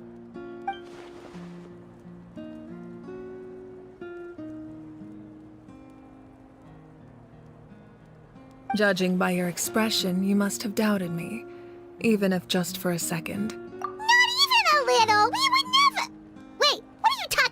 Traveler? Just as expected. I appreciate your sincerity. Maybe it was out of caution, anxiety, or simple curiosity, but know this. No matter what, our goal remains the same. We both want to save the people of this land. So now that you have your answer, do you still doubt me? You scared, Paimon. You've really got a lot of guts, Traveler. That's a good thing. Oh, and feel free to call me Mawika. It's what all my friends call me, and I like it that way. As for the captain, the intelligence officers we assigned to the Fatui should be back soon. We'll get our answer then. That's great! Sounds like we just have to wait a little longer. Not just yet. Even though the Abyss is attacking several locations at once, I'm confident the warriors stationed in those areas can handle it. Don't worry. I just need to finish coordinating our available manpower, then I'll take a small team to handle the difficult locations. Wait, you're going to fight in person? Didn't you give up your power? That's true. I'm far less powerful than a god in my current state. But don't forget, I was an experienced and powerful warrior before I ever became the Pyro Archon. No matter how you look at it, my duty is on the front lines. Oh, now you doubt my strength. That hurts, Traveler. If we had time to spar, you might think otherwise. Anyway, even if we respond to these threats in time, it's not a permanent solution in the long run. I've considered moving my people to other nations, but given their close connection to the Night Kingdom, a forced evacuation would have devastating consequences. I've told the chiefs of each tribe to strengthen their defenses and advise people against leaving their settlements. Now, I just need to find the right time to disclose the true nature of the crisis to the people of Natlan. Paimon's a little worried about how people will react. Yes, but that won't be the only response. In any case, that's for me to worry about.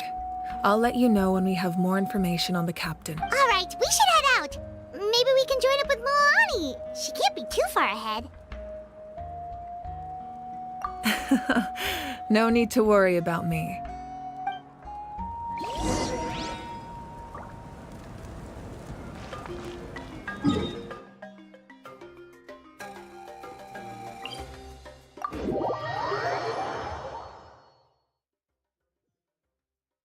Bring it!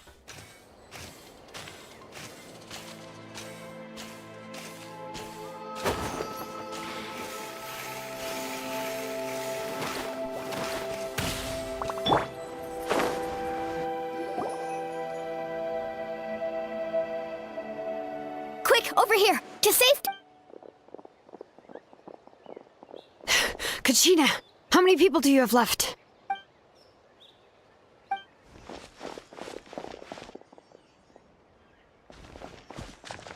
What's the situation? There's a trapped caravan that needs our help. We need to rescue them as soon as possible. We'll go together.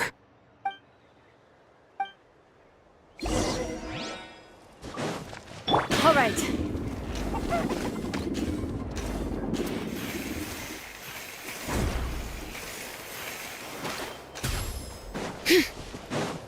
Woohoo! Need a surfboard? Off we go. Are you running away? Stay safe. We've got this.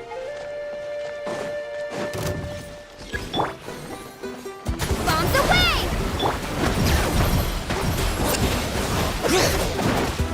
Letting brave names echo!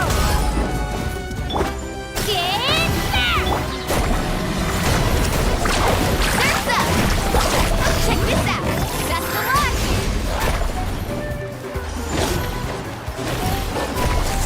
Woohoo! Right here!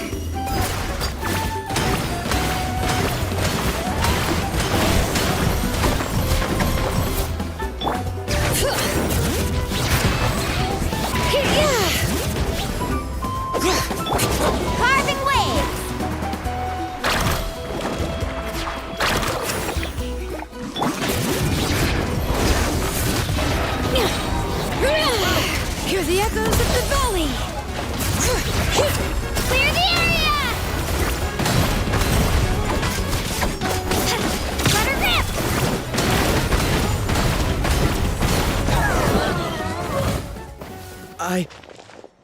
I really thought I was done for. I can't thank you enough. Don't worry about it. We're just glad you're okay. Let's see. Your goods look fine too.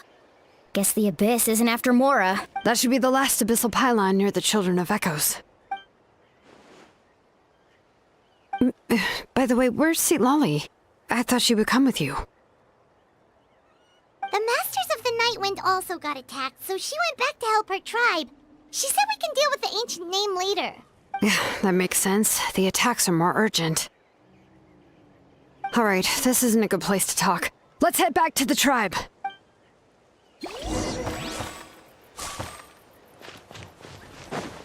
Alright.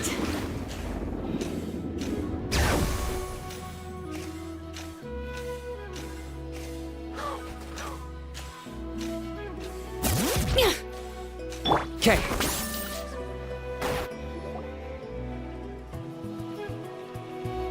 Looks like a few people were hurt after all. Oh, I should have got here sooner. The Abyss threw a lot at us at once. I rushed out as soon as I heard the alarm, and there were already so many monsters. Before long, Kachina brought over a whole group of warriors, and just like that, we destroyed several pylons as a team.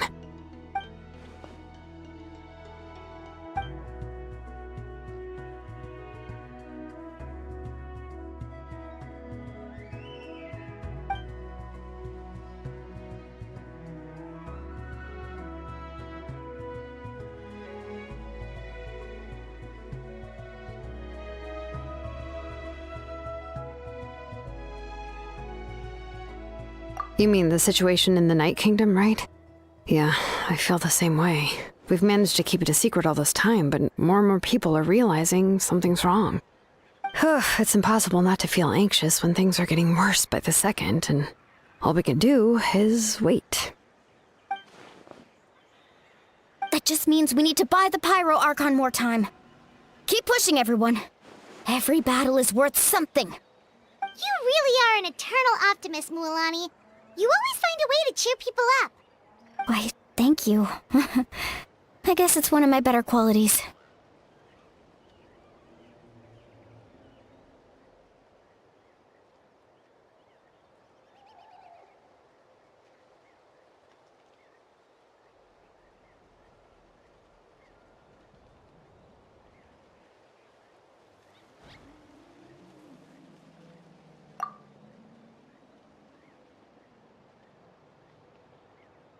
So, specifics aside, the Pyro Archon confirmed the Gnosis can resolve the crisis, but it comes at a huge price.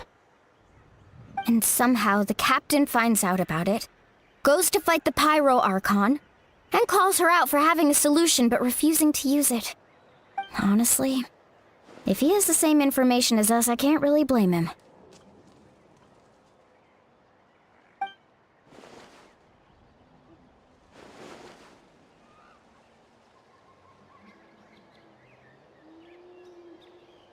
We talked to Moika before we left the stadium. According to her, the cost of the captain's plan is too high. And, well, it makes sense. If that was truly the better choice, she would have picked it. Yeah, I trust the Pyro Archon. When I was upset about Kachina's disappearance, she was really sincere and patient with me. Plus, she burned down all those precious mementos for Kachina. She's already proven how much she values even a single person's life.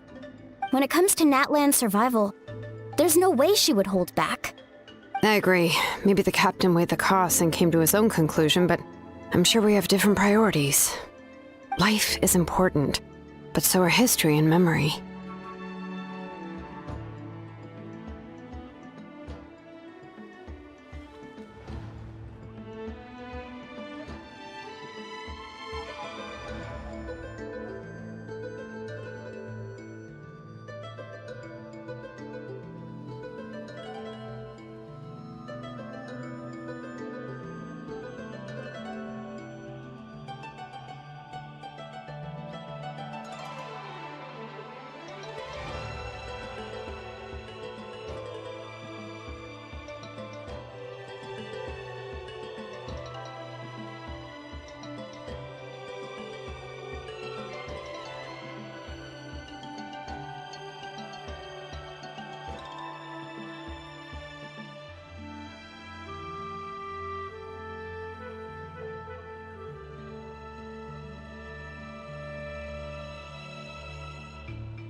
As the Archon, she can't tell us everything, but it seems like she wasn't holding anything back this time. The next question is, if the captain found a new way to save Natlan, how come the Pyro Archon has never heard of it?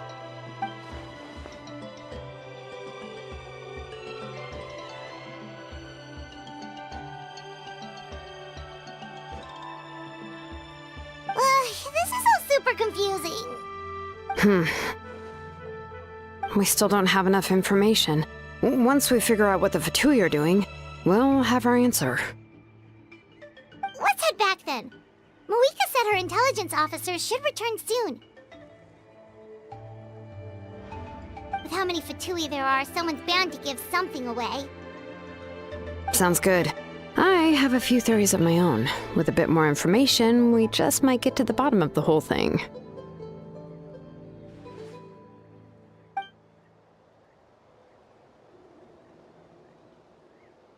I was just about to ask. Count me in.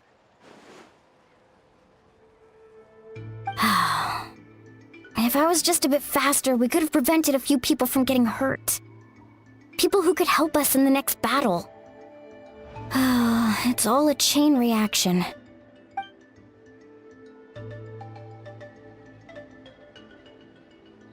Register? Nah. I'll just follow you around. You know, go where you go, do what you do.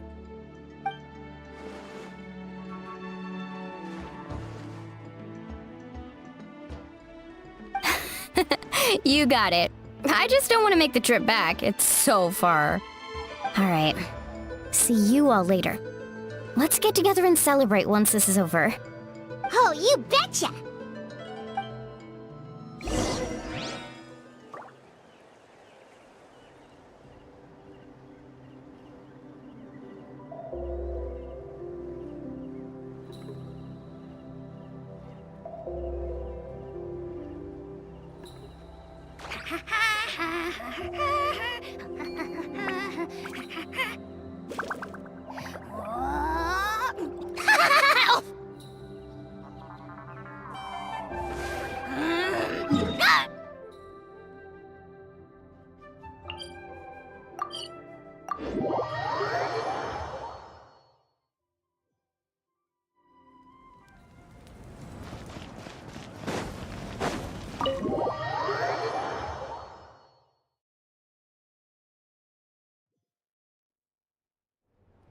Moika! Oh, Chaska and Koichi are here!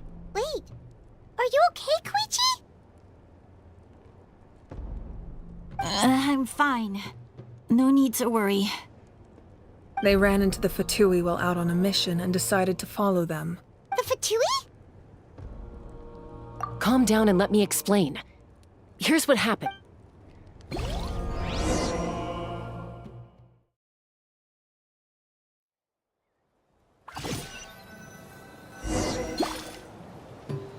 Watch out. It's the Fatui. Were they attacked by the Abyss? No, wait. It looks like they're protecting a group of travelers. Over there. Do you see? You're right. That's a traveling group from Natlan. Could they be trading for something? Let's keep observing for now. We're glad you're okay. Given the appearance of abyss monsters all over Natlan, you should cancel your journey and seek shelter at the stadium or one of the tribes. Thank you so much. I wish there was something we could give you. We don't expect anything in return. We were out on a mission and saw you being attacked. It was our decision to help. If you truly wish to repay the favor, you can keep this a secret. If anyone asks, just say you were saved by warriors from Natlan. Oh, okay.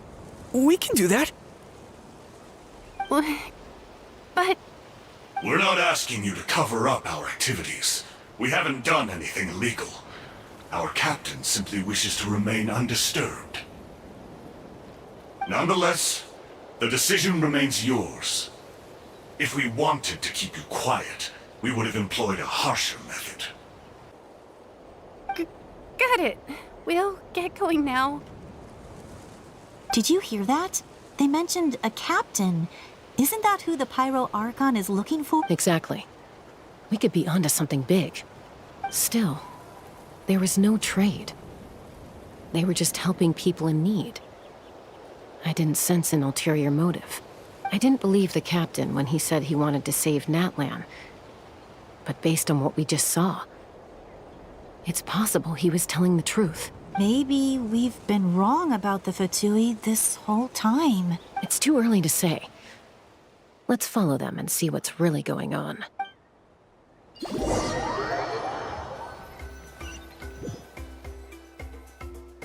So this is where they were headed. Looks tricky. It's heavily guarded on all sides.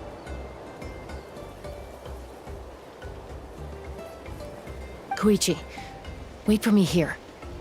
I'll go in and check it out. Oh, no you don't. How are you planning to get through all the guards? Look, I can use this terrain to my advantage. With our tribe's special way of getting around, I doubt they'll see me coming. We still can't see anything on the inside. What if you can't find cover? You won't have anyone to watch your back if you go in alone. The more heavily guarded the location, the more valuable the secrets. Even if the captain isn't here, we can still figure out what the Fatui are planning. That intel is worth the risk. Fine. You're not gonna listen to me anyway, so let me come with you. That's even more risky. You've been running around saving people for days. You're already at your limit. I'm confident I can protect myself. I'm not sure you can say the same. I can. You really believe that? Fine, don't believe me. But you can't honestly tell me infiltrating a heavily guarded Fatui hideout all on your own sounds more reasonable. You know, growing up, even if I insisted on doing something, it never gave you any trouble. I'm not sure you can say the same. All right. If we start arguing, this will never end. We can't let this opportunity go to waste. Guess that means I win. Don't worry, you're not the only capable young person from our tribe. All right, same plan as usual. We split up, communicate with hand signals, make sure our blind spots are covered, and support each other once we strike. Got your ropes? Yeah, let's go.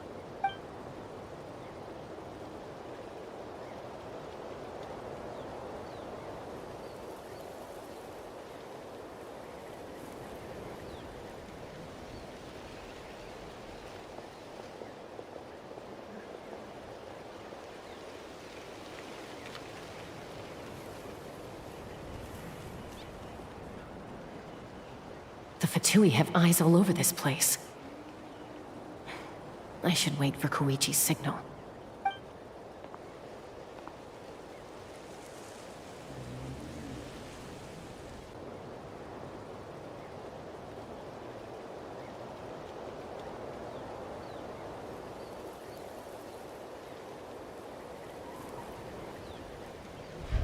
Now.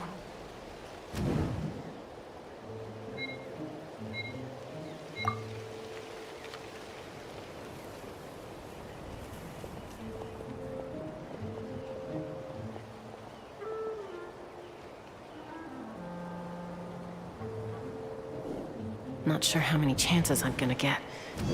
I need to act.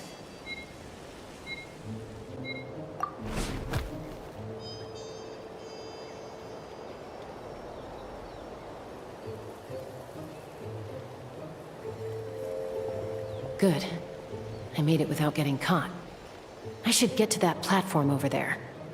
But it's guarded by the Fatui. Koichi should have line of sight. I'll wait for her signal.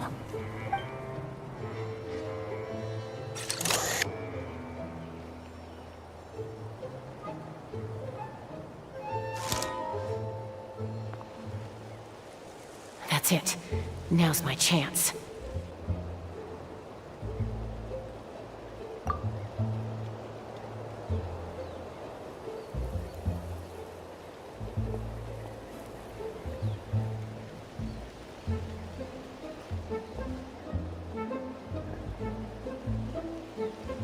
It's no use staying in one place. I should keep moving. Looks like Chaska is helping me by keeping an eye on the Fatui movements. I'll wait for her signal.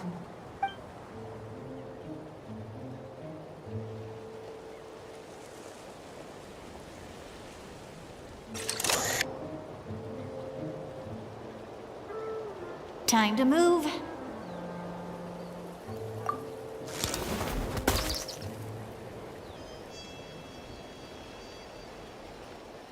Whew! That was close. Almost got caught. Probably can't make it over in one go. I'll wait for my next chance. Now's my chance.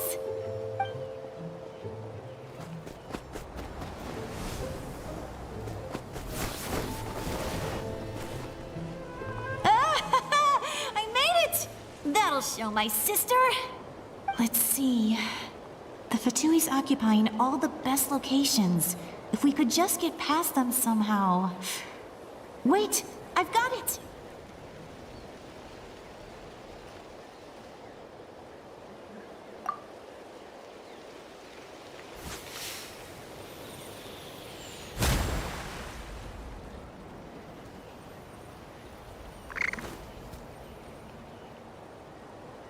Huh? What's that noise? Did something explode? Oh! It stinks! What the heck is that? What do you think you're doing? I could ask you the same thing! Good, they're arguing. Looks like they just needed an excuse. They've probably had enough of this job already. The people on the hill over there left to help their comrades. This is our chance.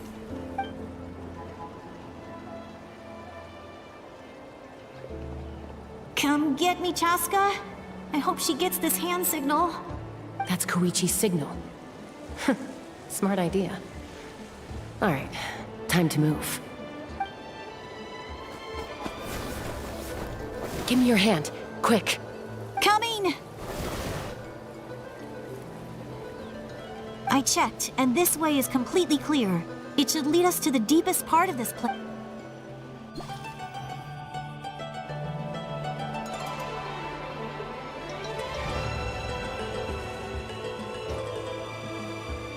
Well, I was pretty helpful, right? You know, everyone usually jumps at the chance to work with me. Not my own sister, though. No, she avoids me like her life depends on it. I was wrong, Koichi. You've done well. Wait, you're just gonna admit it? Now I look like the mean one. Let's focus on the task at hand. We're in the heart of enemy territory. The more time we waste, the more dangerous this becomes. All right. If you're not gonna take the bait, then I'll drop it. Looks like the Fatui are here to dig something up. I'm surprised they mobilized this many people. It seems like they're looking for a dragon relic called the Source Mechanism. The device is ancient. Barely any information survives to this day. And even people from Natland don't know how to use it. Why would this be the Fatui's target? Not bad. Looks like it's in good shape. This should be what our Lord's looking for. Took us long enough. Come on. Back? Back where? Should we keep following? You really want to keep going? Of course. We make a good team, don't you think? No reason to stop now. What was that sound? Uh-oh. We've been spotted. Falling rock incoming! Watch out for your gadget! What? You'll regret that! After them!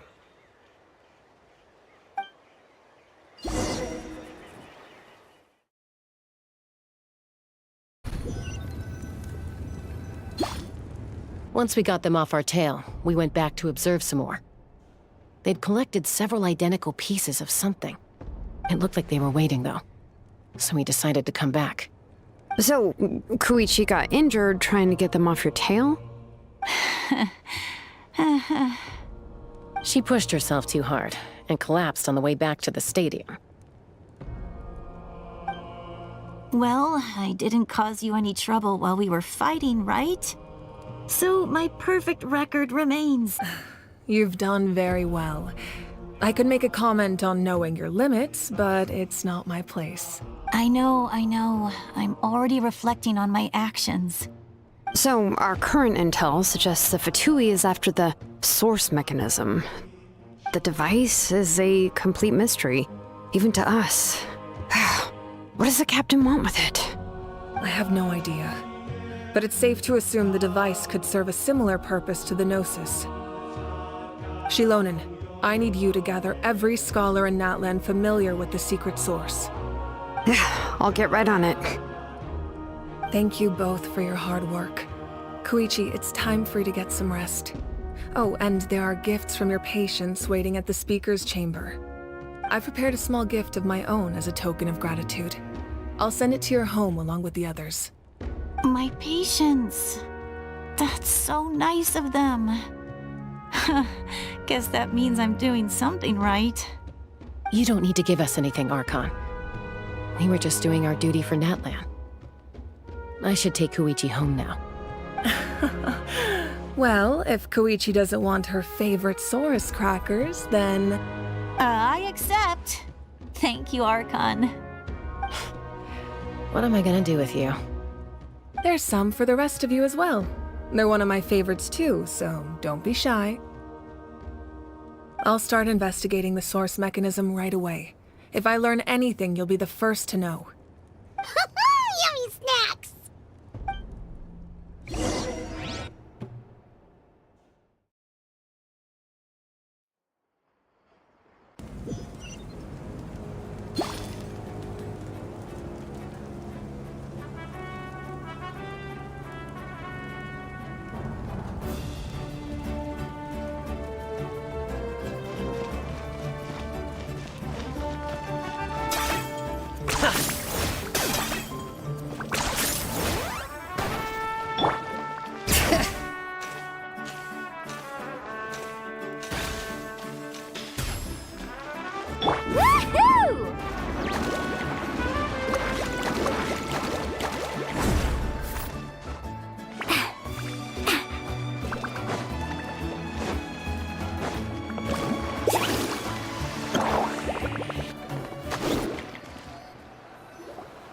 What's next for you two? I'm taking Koichi home. With our parents there to keep an eye on her. I can make sure she actually rests. Hey, it's not like I'm some kind of prisoner. I'll be fine in a day or two. There's no need to go all the way home. That's what you always say. Everything's no big deal until you collapse. What if the Abyss attacks again? You're saying if I let you rest in a hotel, you're not gonna rush out the minute you hear the alarm? I won't. Triple promise I won't. Mm-hmm. Fine. On the off chance something like that were to happen, I might. But I'm a doctor. I have a duty to help people in need, no matter how hard or tiring the work gets.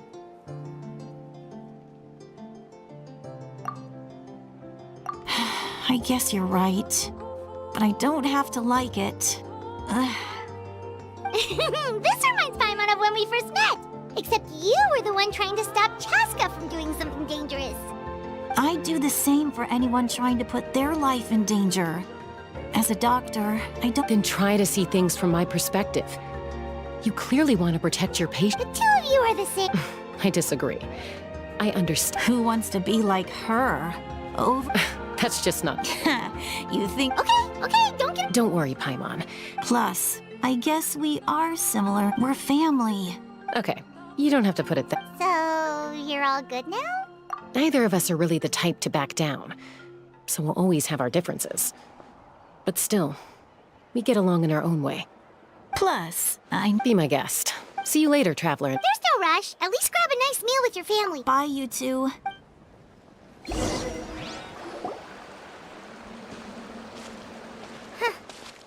two will probably make up for real at some point, right? Well, we've learned a lot. Let's go.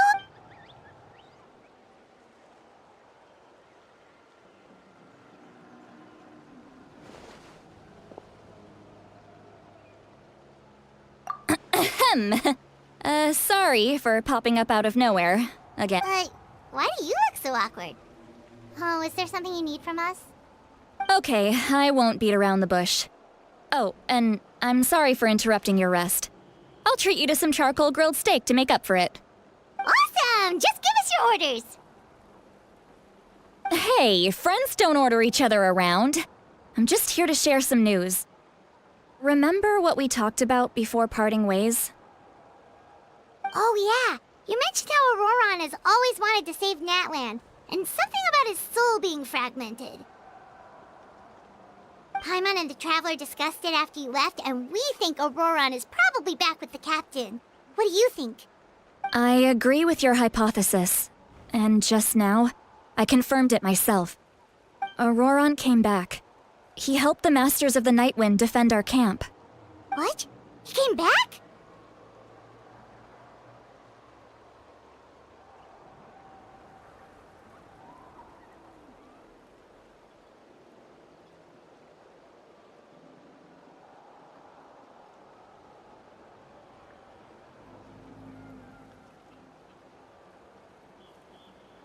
I told him to give up whatever he's doing, but he refused. He said they're just one step away from success, so there's no way he can back out now. Apparently, he came back to fulfill his duty to our tribe. When he left, he said it was because he still has a duty to Natlan as a whole. I'm surprised you let him go at all. I had to prioritize my tribe. Besides, the situation was intense. I couldn't focus on outside and inside threats at the same time. Plus, he was on guard. He knew I would try to go after him, so he made sure to keep his distance. I kept an eye out for a good opportunity, but it never came. All these years of calling me Granny, and I couldn't do a single thing for him in the end. Don't say that! Your tribe all raised him together, right? That couldn't have been easy. You're right. Seeing him come back reminded me of when he was little. Running around the tribe, dropping by random houses right and left. He's not only a child of the Masters of the Nightwind, but a child of Natlan. It's only natural for a child to want to do something for their family.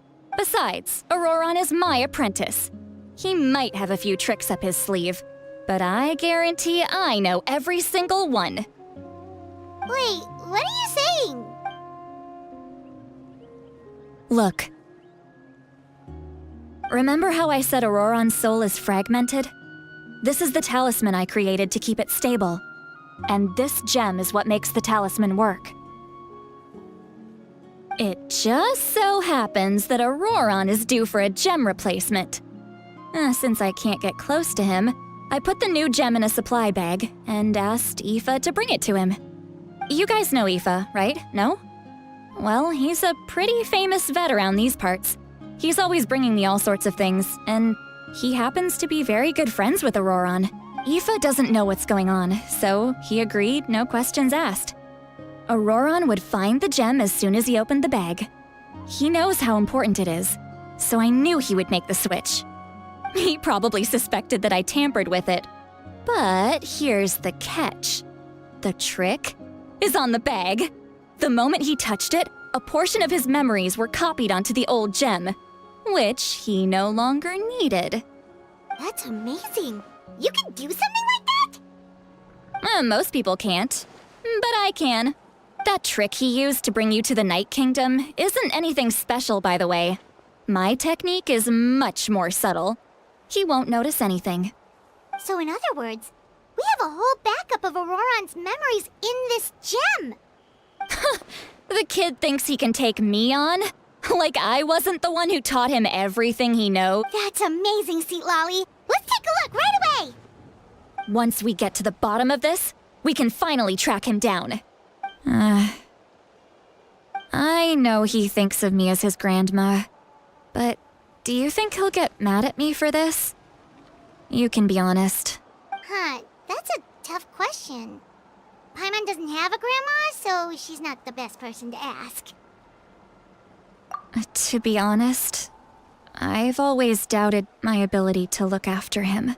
But if I stop here, it will haunt me until I'm 500 years old. Every night I'll wake up in a fit of anger.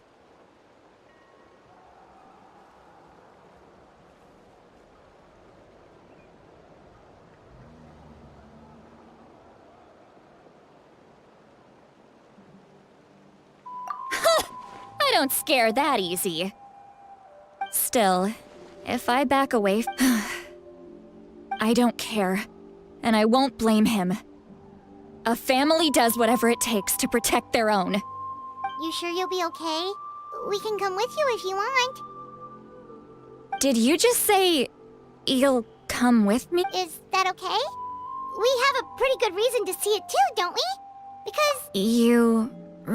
Fine. Don't worry, we're professional adventurers. Then I place my trust in your professionalism. All right, time to sneak into someone else's memory and engage in... you heard it here first. I wouldn't be doing this if I had any other choice. Are you ready?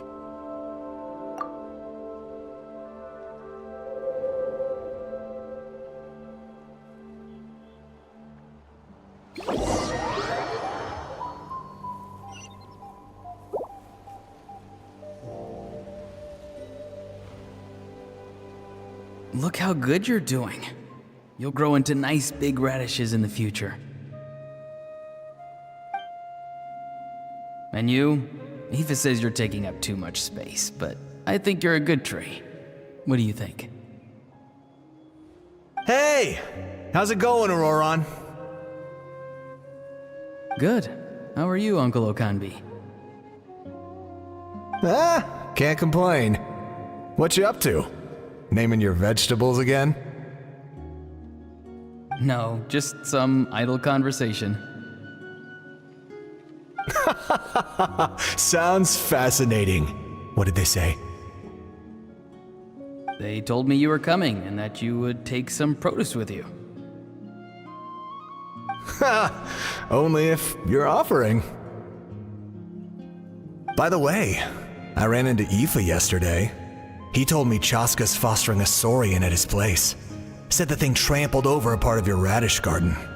I hope you two didn't get into a huge fight. No, don't worry. I'll find a way for him to make it up to me. I've already wrapped your share of the produce. Here you go.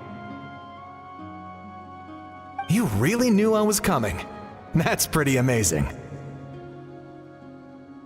Light up the smoke and you can see the path through the shadows. That's what everyone says. Hey, have you seen that strange group of people that just appeared out of nowhere? Appeared out of nowhere? I don't think so. It's the Fatui. Their leader seems like a big deal. He didn't bring many men with him, but they're all elite warriors. It seems like they're looking for someone, but I wouldn't go around asking too many questions. If you run into them, be careful.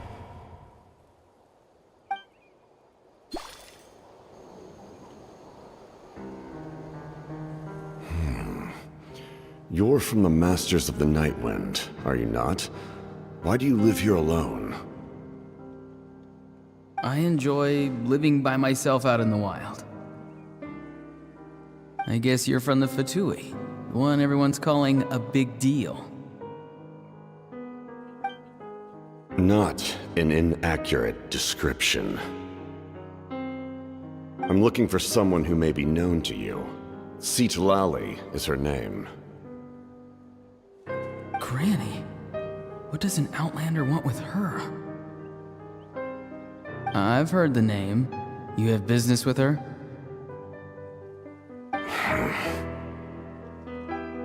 There's no point to further questioning if you insist on hiding things from me. I shall seek answers elsewhere. Oh, he could tell I was lying and now he's leaving? He gave up just like that? Hey! At least tell me why you're looking for Citlali. It's none of your concern. I have my own means of tracking her down. Why are the Fatui looking for her? What does she have to do with them? I can't just let them go like this. I have to figure out what they're planning.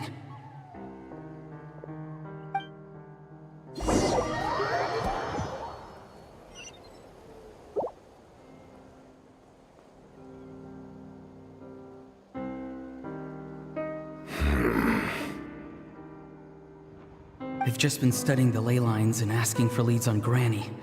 I can definitely rule out some sort of invasion. The situation has seen no true improvement. The Pyro Archon did not fulfill her promise. My lord! Ignore him. He is no threat. He knows I'm following him, but he doesn't seem to care. He's strong, I can tell. But there's something unusual about him and also familiar in some way. I can't describe it. What is it? My lord, I feel dizzy. A ley line disturbance. Certain presences have been forced to wander outside their rightful realm.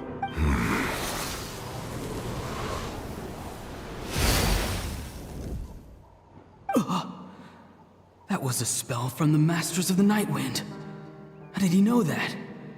Is he sending those escaped souls back into the ley lines?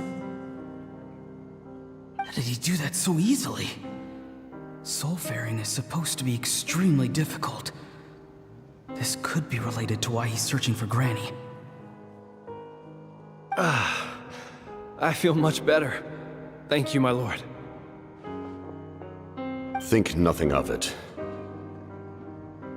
Stay vigilant, and continue to gather information. The Abyss could attack at any moment. If you notice any irregularities, assume drill formation and be prepared to fight. However, there's no reason to over-engage. Information is our first priority. Yes, sir. Why are the Fatui fighting against the Abyss? Do they really mean us no harm?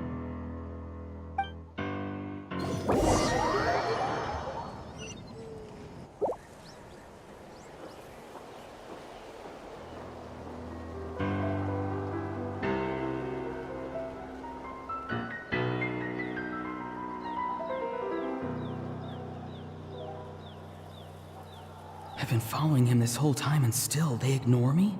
Do they really not care? It seems like his subordinates referred to him as the captain. Never heard of him before. And now he's headed to the stadium. That's unusual. Oh, what is he gonna do? You two, with me. Everyone else, wait here as instructed. Send word to the other teams to retreat immediately if this fails. Yes, sir! He's going inside? But the Pyro Archon is in there. What does he want with her? Forgive me, my lord. Allow me to check one more time. Do you truly wish to do this? The time for idle observation is over. It now falls on me to act. This nation is out of time. Yes, sir.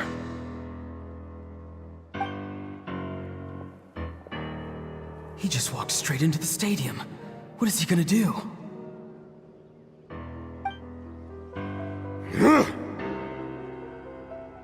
They're both incredibly strong. How long will they have to fight until someone comes out on top?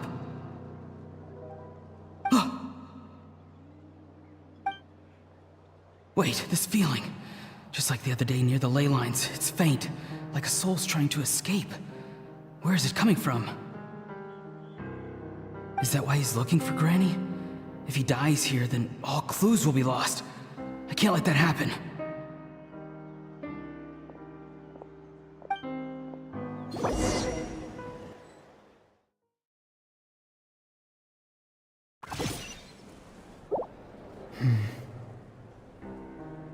As for you, I must confess, I did not expect that little trick of yours to save the day. No matter how dense the fog, as long as the sun remains, we cannot turn day into night. She could have dispelled it. She simply chose not to. You don't have much time, and you're injured on top of that. What do you plan to do next? I'm beginning to see just how useful you may turn out to be. You heard something from here, didn't you?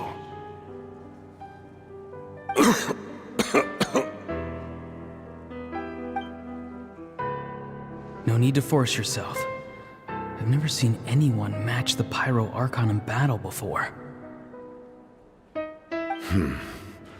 I didn't expect you to intervene at such a critical moment.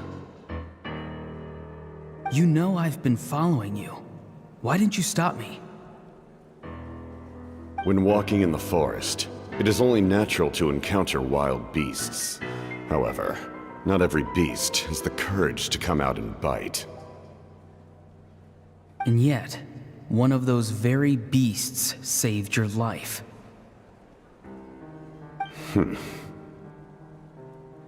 Then speak. What do you want? I didn't save you because I wanted something. My soul is more perceptive than others. I can sense that the ley lines are extremely weak. I don't know what the Pyro Archon is planning. Can she really save us? The questions you asked her just now, well, I've had very similar doubts. So I felt like I had to help you.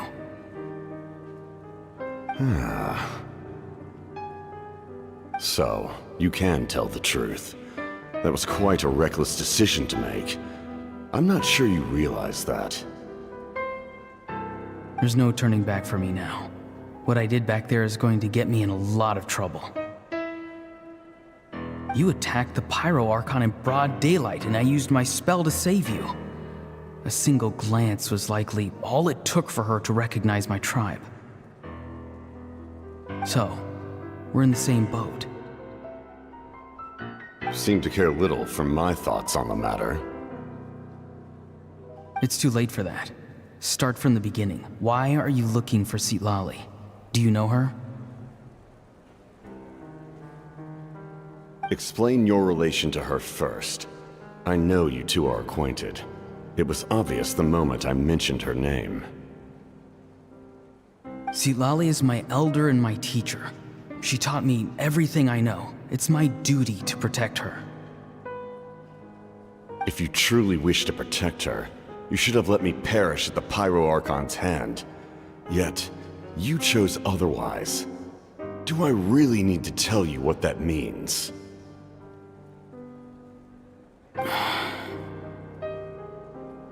I want to do something to change Natlan for the better. Something I can accomplish with my own two hands. You're stranger than anyone I've ever met. But maybe, just maybe, you can show me the way. Strange? Citlali is said to be the legendary Granny Eastli, someone capable of communicating with the Wyub. And the Wyub are the key to information on the Night Kingdom. Why do you need knowledge on the Night Kingdom? That is not something you need to know. Don't forget, I saved your life. Do you not believe the Fatui capable of betraying a debt? People can lie, but souls cannot. I can tell there's a weight to your soul, a sense of justice. You may not live among your tribe, but you certainly know their tricks. I apologize for my rash judgment. You are more capable than I imagined. Let's go. We'll see if you have what it takes to join my plan.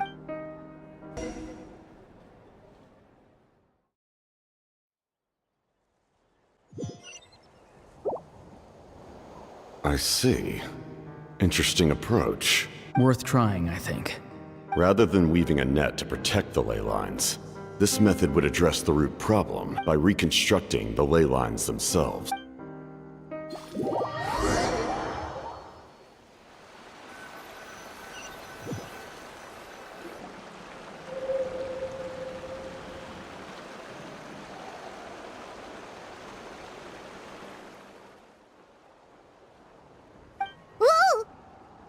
Traveler, Paimon.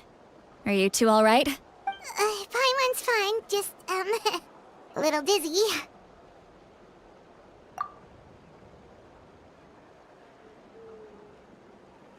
Of course. I'm so mad at him.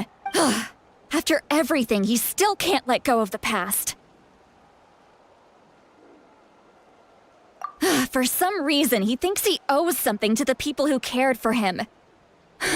Stubborn, self-righteous fool. Where's that gonna get him? Now that he's all grown up, he thinks no one can tell him what to do? He thinks he can just run away whenever he wants. I'll show him.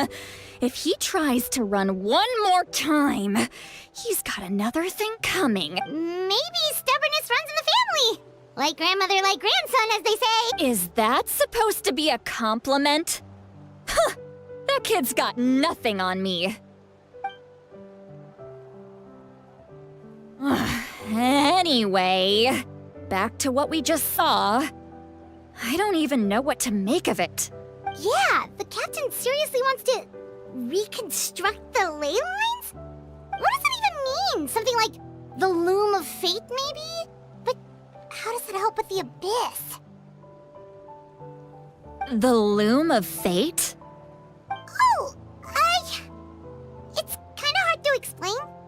Basically, it's a device from Conrio that has unbelievable power. Anyway, if he really wants to manipulate the ley lines, everyone in Natlan will be affected. Oh, this is big. Which means the captain has been honest from the very beginning. Auroron's memory proves that. Why is he so obsessed with saving Natlan? Oh, we've got to tell Moika about this right away. Yes, she needs to know about this.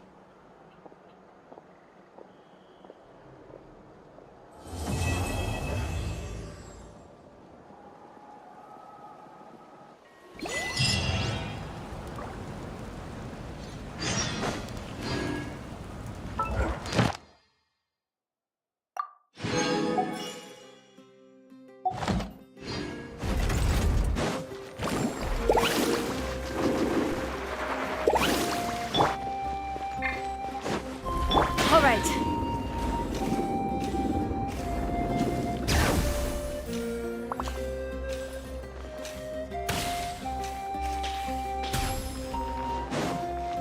Okay.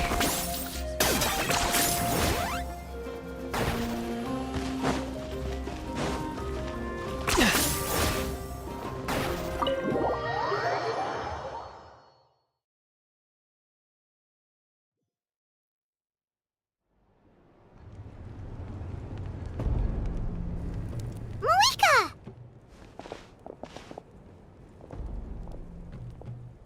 Traveler, Paimon Sitlali. Perfect timing. I've located the captain. Really? That's great! We also just took a peek at Auroron's memories and discovered something huge! All with his granny's permission, of course. Calm down, Paimon. I'll take it from here.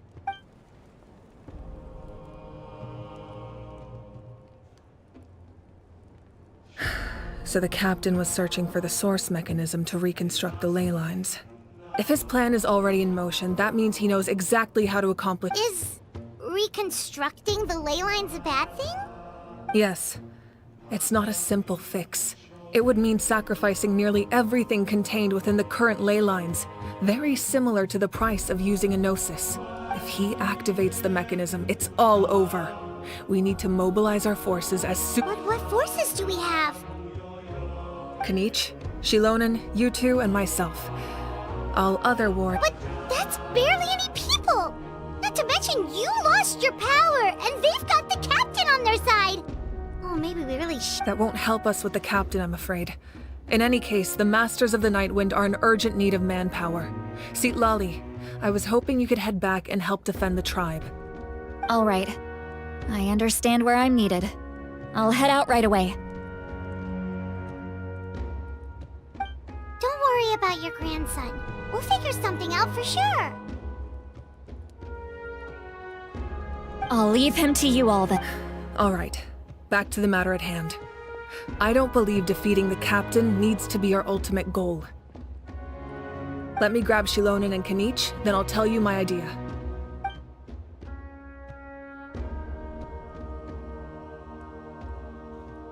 As you all know, Auroron is working with the Captain and we need to stop their plan. The Captain is a formidable opponent, but that shouldn't deter us. In any case, a head-on confrontation isn't the best way to solve the issue.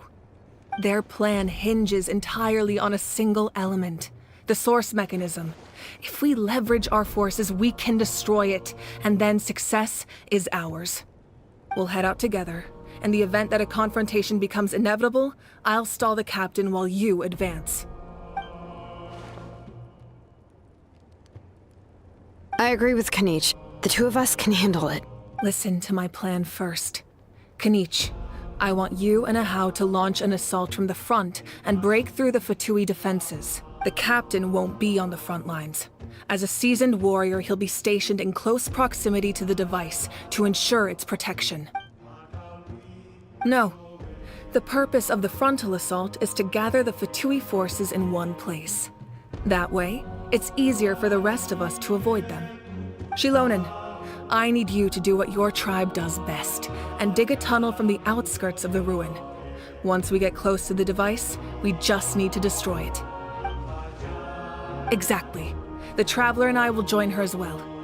No one can create a distraction better than you, Kanich, not even myself. By combining our strengths, we just might manage to break through the Captain's defenses. Understood. Then we should head out now. Just promise us you won't do anything reckless. You cannot face the Captain straight on unless you have no other choice. You mean everything to us. Losing you would be the worst possible outcome. Thank you, everyone. You have my word. I'll proceed with caution.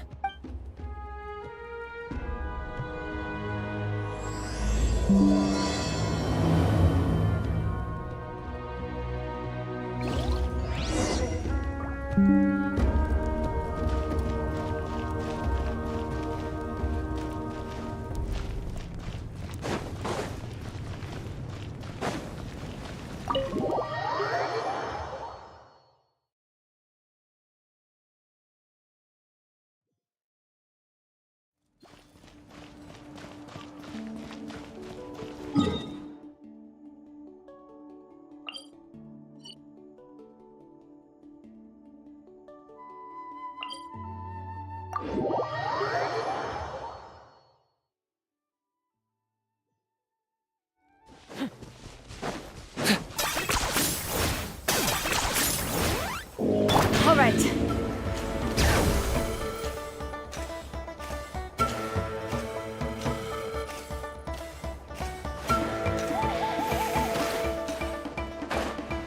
Okay.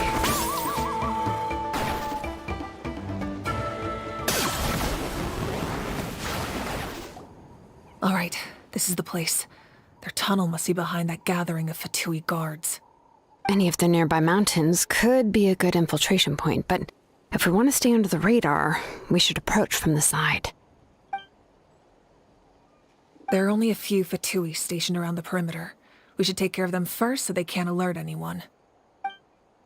Hey,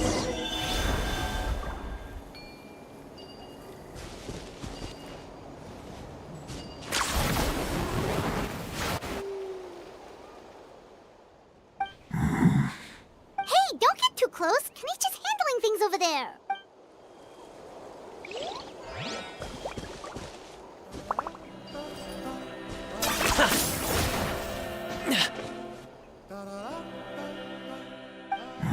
Hey, don't get too close. Kanich is handling...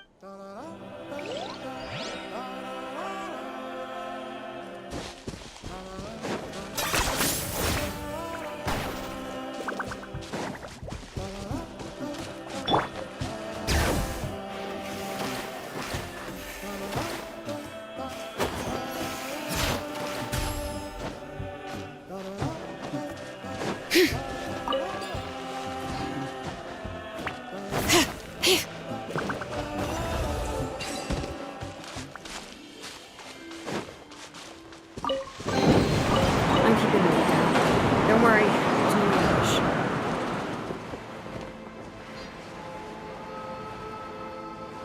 Okay. You'll get frostbite. Letting brave names echo! Look alive! Ha!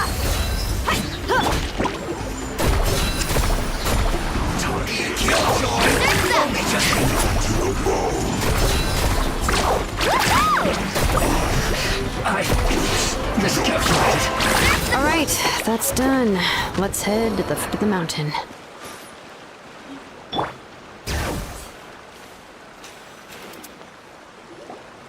What do you think, Shilonen? Is this a good spot? Yeah, looks good. We'll take it from here.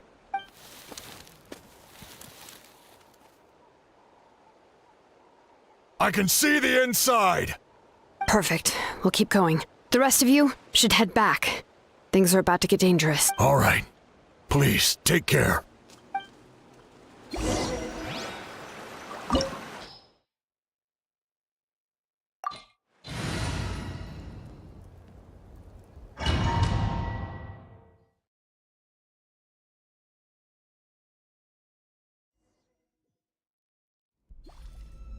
The Fatui wouldn't concentrate all their forces in one place. There's sure to be guards on the inside, so stay sharp. Oh, nice job smashing those rocks, Moika! You look super cool. Ah, that was some expert level rock clearing, even by my tribe standards.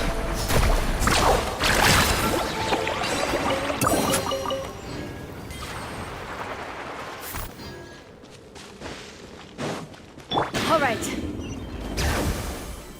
That must be the Fatui tunnel over there. We should steer clear and approach from the side.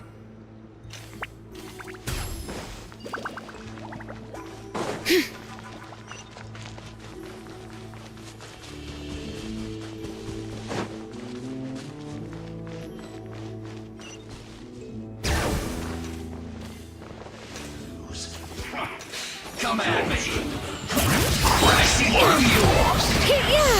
Hear the echoes of the valley. Carving way! Miscalculated. Gloves off.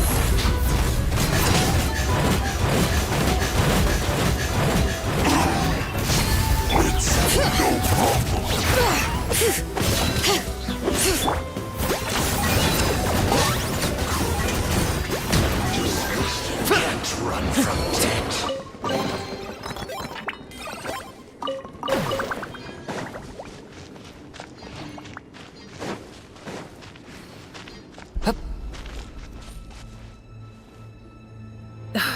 This spell is from the Masters of the Night Wind. It's Auroron's doing. They're probably trying to buy time.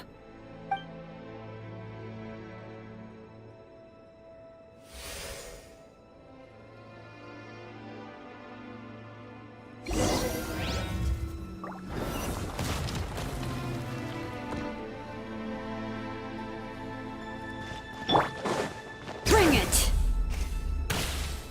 These wheels are relics from ancient times. We should try to restore them. These mechanisms probably control that wheel, right? Let's give them a try.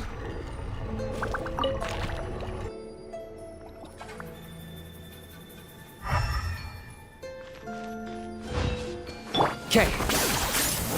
Is this really necessary?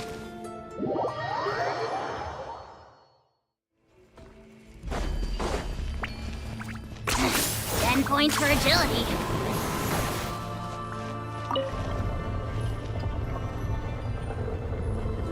Are you running away?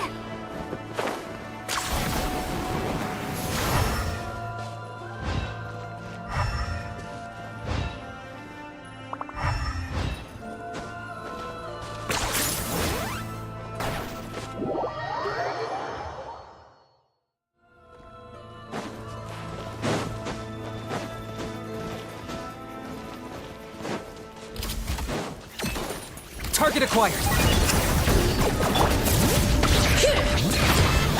Buckle up! Hi! Let's ride! Amazing!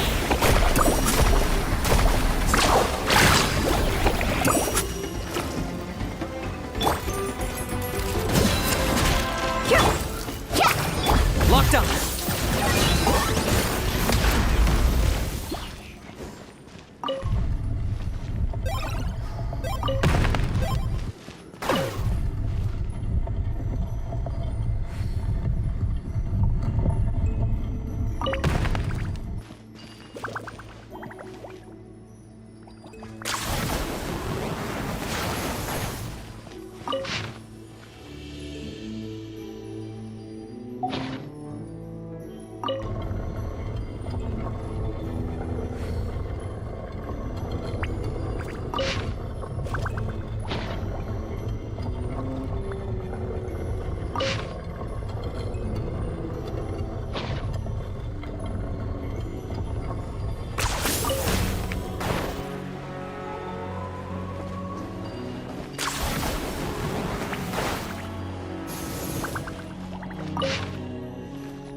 This must be it.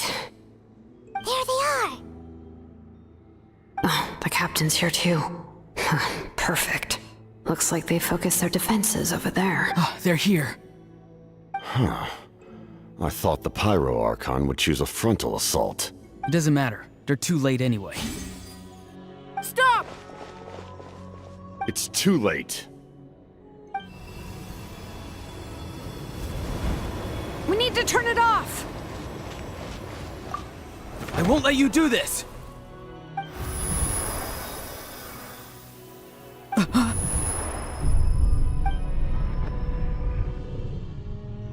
The sound of lament? What was that sound? It was like a piercing cry! Now's our chance to turn off the device.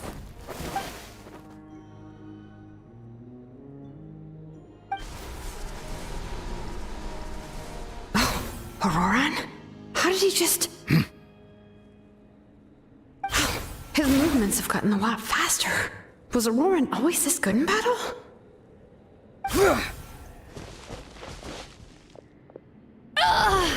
This ends now! Huh?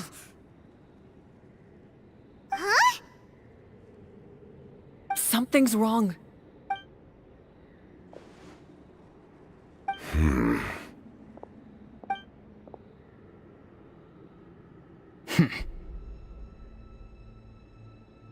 You are not Auroran. Who are you? What? Commander. You. So, you still recognize me, Commander? I'm glad. Although, I believe you have some more pressing concerns at the moment.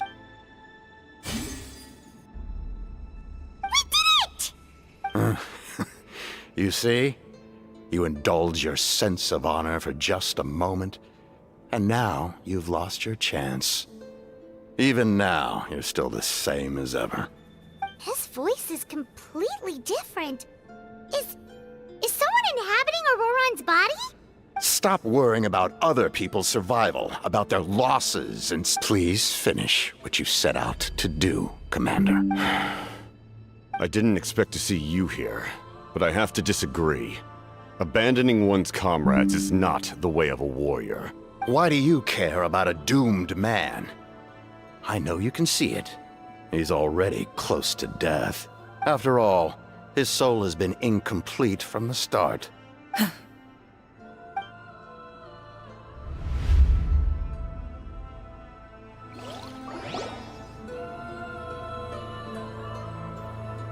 Oh, someone said I'm close to death. Is it because of that noise just now? The piercing cry came from underground when I activated the device. What's down there? Natlan's ley lines must be hiding some kind of secret.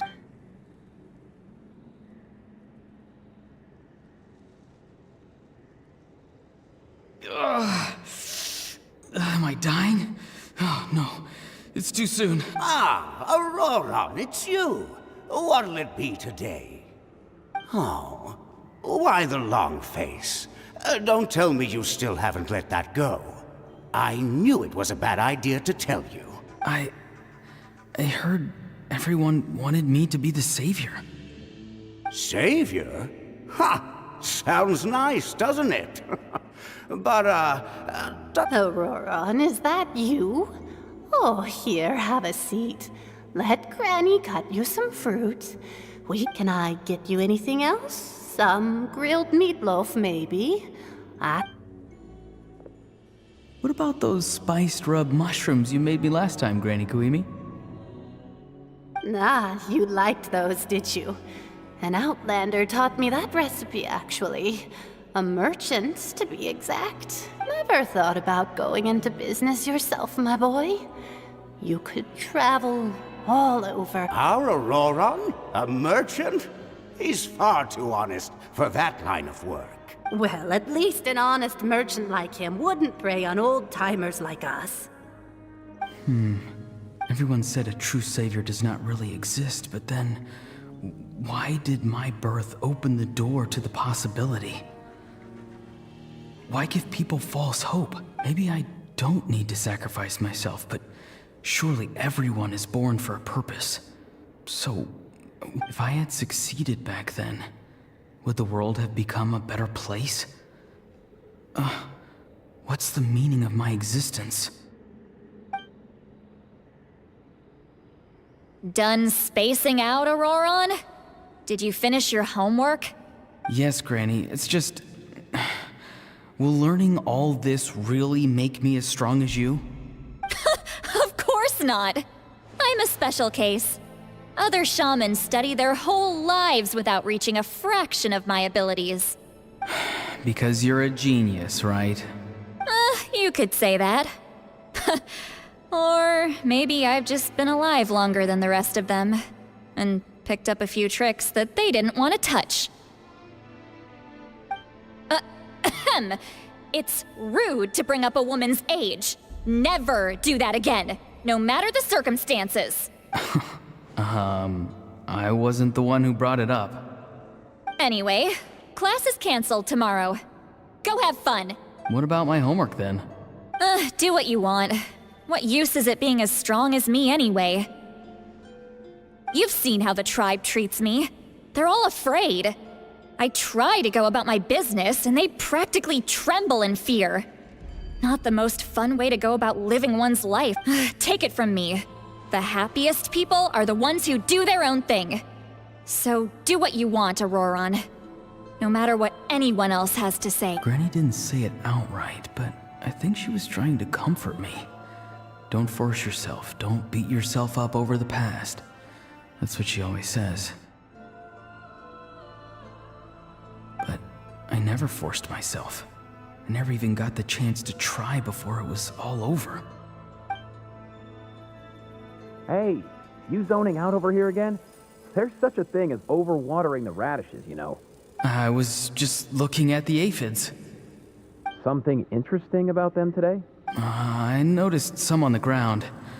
Maybe it got... Bummer. Guess that means less honey this year.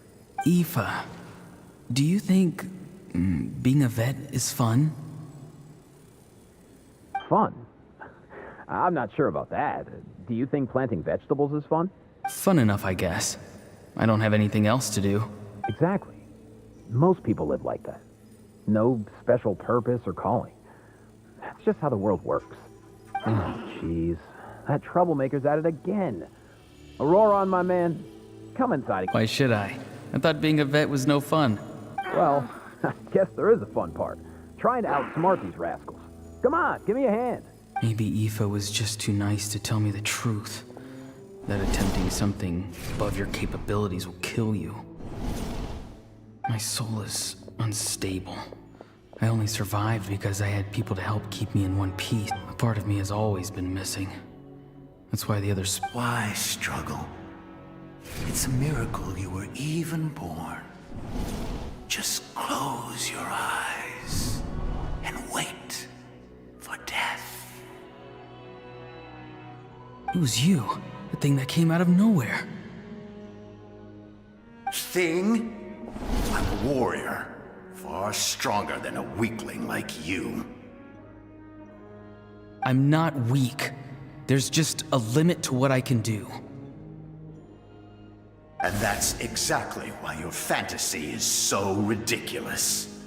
You really think a useless thing like you can save the world? Useless? Savior? Ha! Sounds nice, doesn't it? But, does such a person truly exist? Even if they do, why would you have to become that person?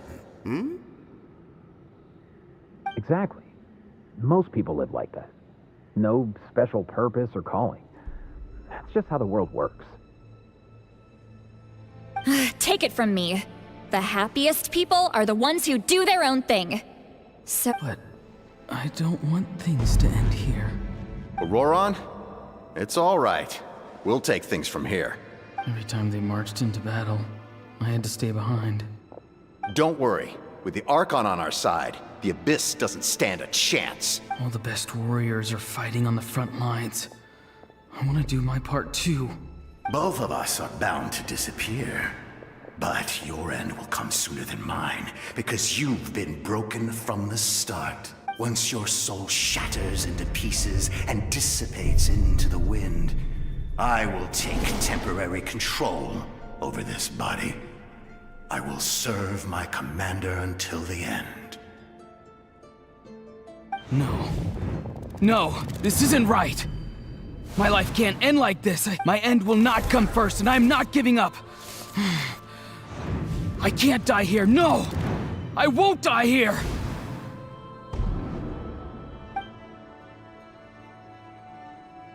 Auroron!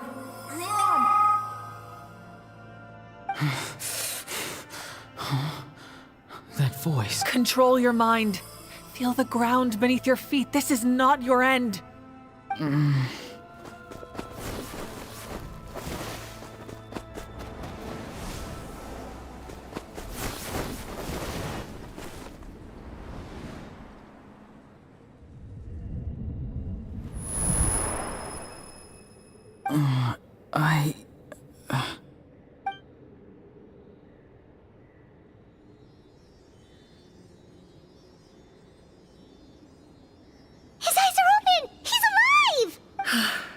Well done.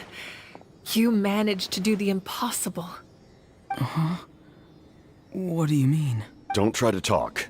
Focus on holding yourself together. I can't believe the captain did that. Maybe he thinks of Auroron as a comrade. He was helping to rein him in all this time.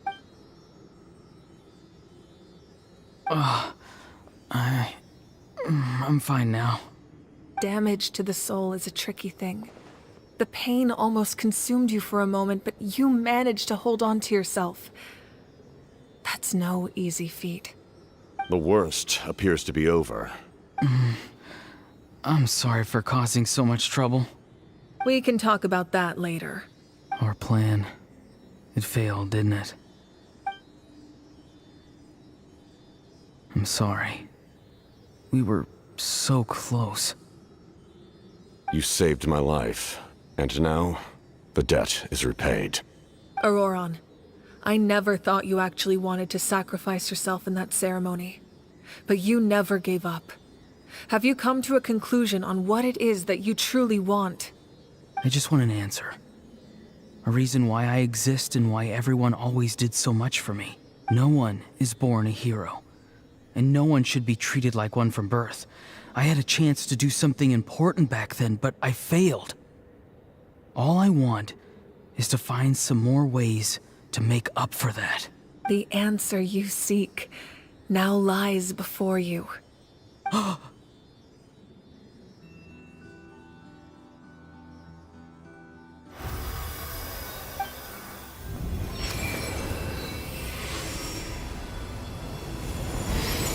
You are the inheritor of my name. The hero from the Masters of the Nightwind, who shall fight for this generation. Fascinating. You're not the person that the others thought you were. And yet, you're also not the kind of person that you thought you were. It can take a lifetime to truly discover who we really are. Like you, I never thought I had what it took to be a hero. I was too cunning, too self-absorbed. But in the end, I sacrificed my life for this nation. Now, remember your name. Even if others will see a different meaning, it still symbolizes your nobility and yearning. My ancient name. BD. It means devotion. You will give your all, not for the sake of a heroic death, but to do justice by the answer you found for your life. For that answer, you will offer all of your strength and be born anew. Through your devotion, you will prove your worth. Having foretold his own death, the omniscient man holds a feast in celebration. Let us raise our cups in honor of his heroism and send him off with this final tribute. For at last, his wish is now fulfilled. It's nice to see you again, Sunhudge. With your recognition, we now have the 5th hero of this era.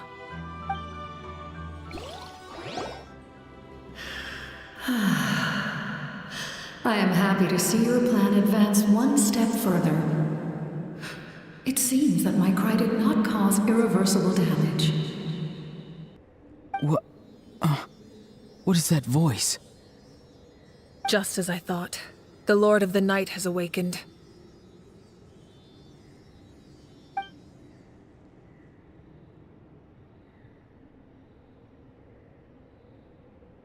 The Lord of the Night? As in the one who rules over the Night Kingdom? I preside over a realm of souls. Due to my limited power, sleep is the only way I can extend my existence. When you activated the device, I awoke and could not hold back my cry. It is a sound that agitates souls. Most of you are unaffected because your souls are intact. But with a damaged soul, the effect on your friend was heightened, and his soul almost shattered as a result. And yet, his soul remains in one piece. He managed to overcome this obstacle through sheer strength of will. A truly impressive feat for a human. So, was that what caused all his strange behavior earlier? No. An additional soul was affected. It tried to take refuge in the missing part of your friend's soul, but was ultimately expelled. However, this soul does not hail from Natlan or the Night Kingdom. Its origins remain a mystery to me. Activating the source mechanism was supposed to reconstruct the ley lines. Why did it awaken you instead? Because I was the one who originally constructed Natlan's ley lines, otherwise known as the Night Kingdom. The ancient battle between the Descender and the dragons destroyed the corner of the world, allowing the Abyss to invade. Natlan's ley lines took the worst of the damage. To aid the people of Natlan, the Lord of the Night used the fragments of the old ley lines to reconstruct a similar network. That's how the Night Kingdom was born. The first Pyro Archon, Xbalanque, strengthened that realm and established the rules that aid our fight against the Abyss. The Ode of Resurrection and the Pilgrimage, both of which are practices that survive to this day. Oh, right! You said before it all came from the power of the heavens. The ancient dragons tried to use this device to strengthen the ley lines by imbuing them with power. Back then, this method was rather ineffective. They lacked the skills to navigate the intricate structure of the ley lines. And now, the structure of the ley lines has also completely changed. I am the only possible vehicle for the power generated by the device. It was an incredibly crude and painful method, but I managed to absorb some of that power. Now, I can speak to you like this and provide you with aid, such as rebuilding the ley lines once more, at the cost of my own existence. But why would you make that kind of sacrifice? The people of Natlan worship me and call me their lord. In the ancient past, before we died out, we were also known by a different name: angels. But adventurers like you are probably more familiar with our devolved form, Seelies. No wonder there are Seelies around here. A Seelie also helped us in the Night Kingdom. Few angels remain in Natlan, so the same is true of Seelies. Everyone rallied around me and offered their power to humanity to reconstruct the ley lines. Now, I have witnessed your determined pursuit for survival, and I have become your faith. I am very pleased. Moika, inheritor of Xbalanque's will, and leader of Natlan. Despite all the obstacles and misunderstandings, I have awoken, and the efforts of this harbinger and the young hero have imbued me with power. Say the word, and I will once again work to fulfill my mandate, just as I did thousands of years ago. You need only nod your head. For the sake of your people and your nation, for the sake of overcoming the invasion from the Abyss, give me your orders.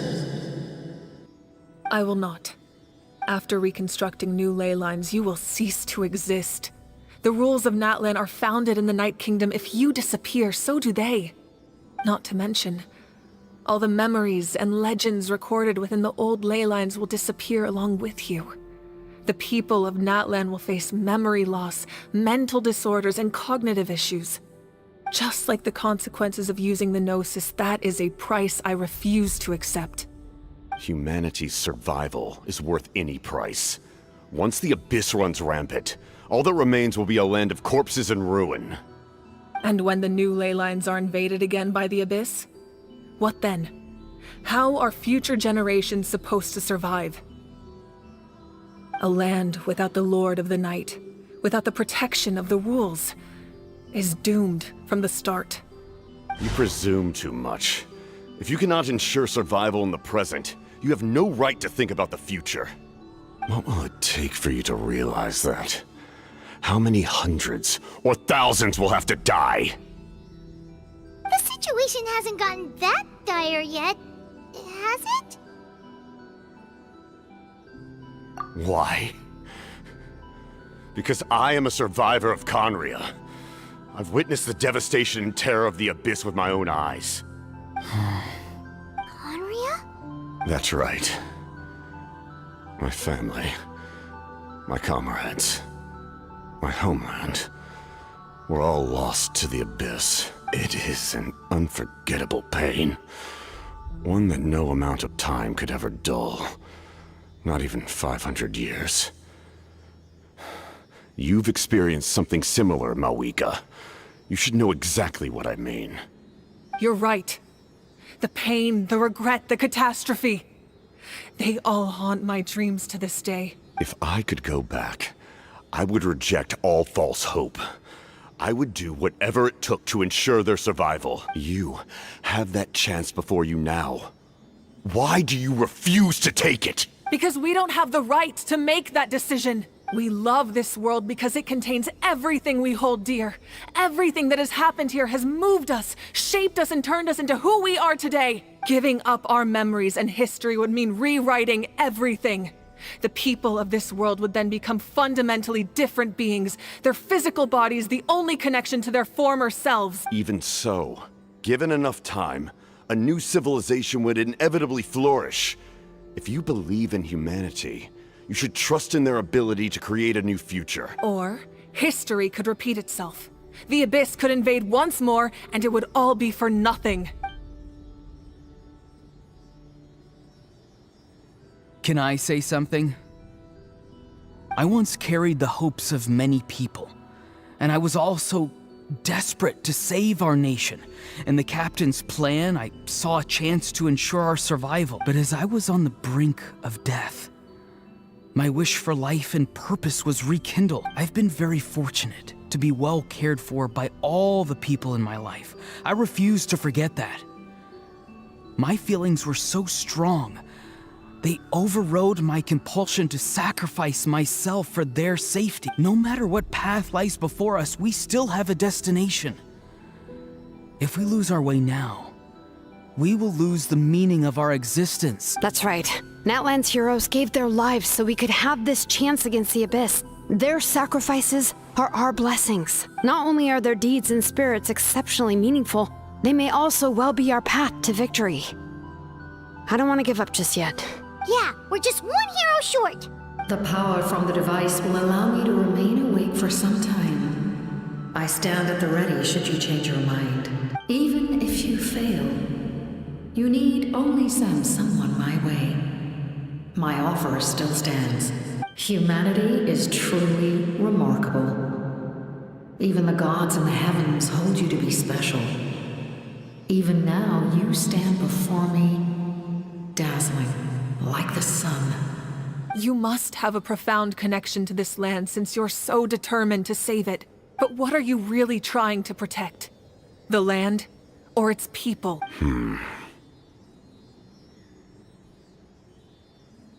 Pretty sure he wants to hear what you have to say, Traveler. Fine. I suppose we can wait. Now that Auroron has inherited the memories of his forebearer, there's only one hero left. Your plan does have the potential to generate the best outcome. In the meantime, you shall have the aid of all the Fatui under my command. Thank you. Having such a powerful harbinger on my side is a big advantage. I know we may never completely see eye to eye on what it means to protect life. But for now, I'm willing to fight by your side.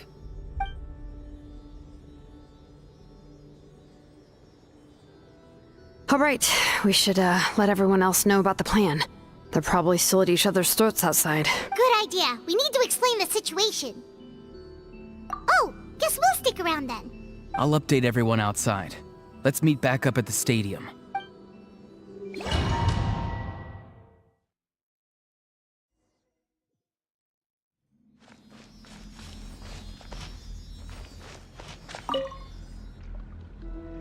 You come to me with many questions, and you should be rewarded for your bravery.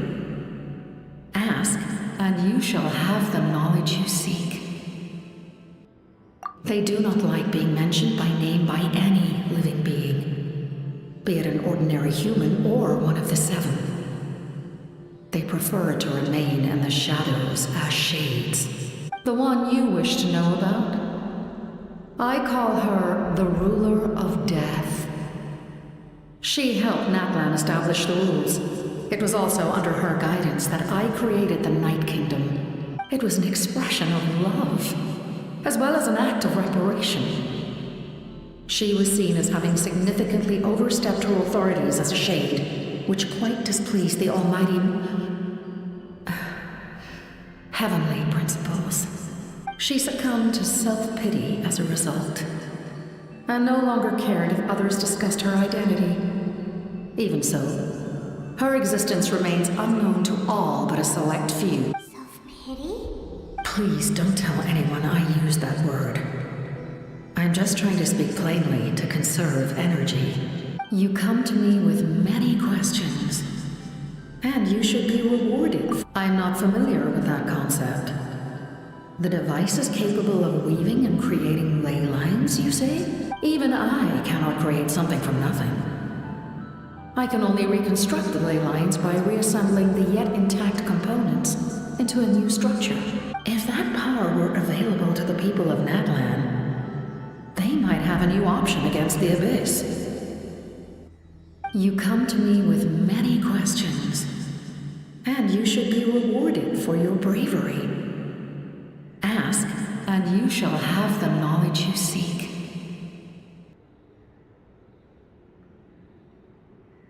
Phlogiston is Teyvat's primordial form of energy.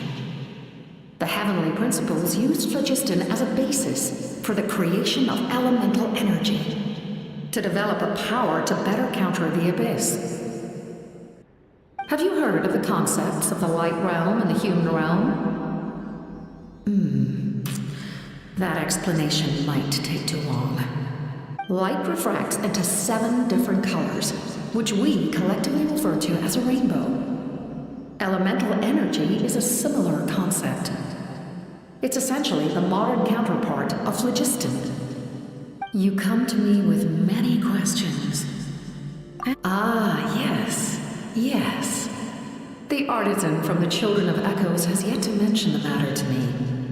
Probably because the young girl from the Masters of the Nightwind is absent. No matter. I'll reach out in a dream and tell them what needs to be done. Young girl? What? Did I say something wrong? You come to me with many questions.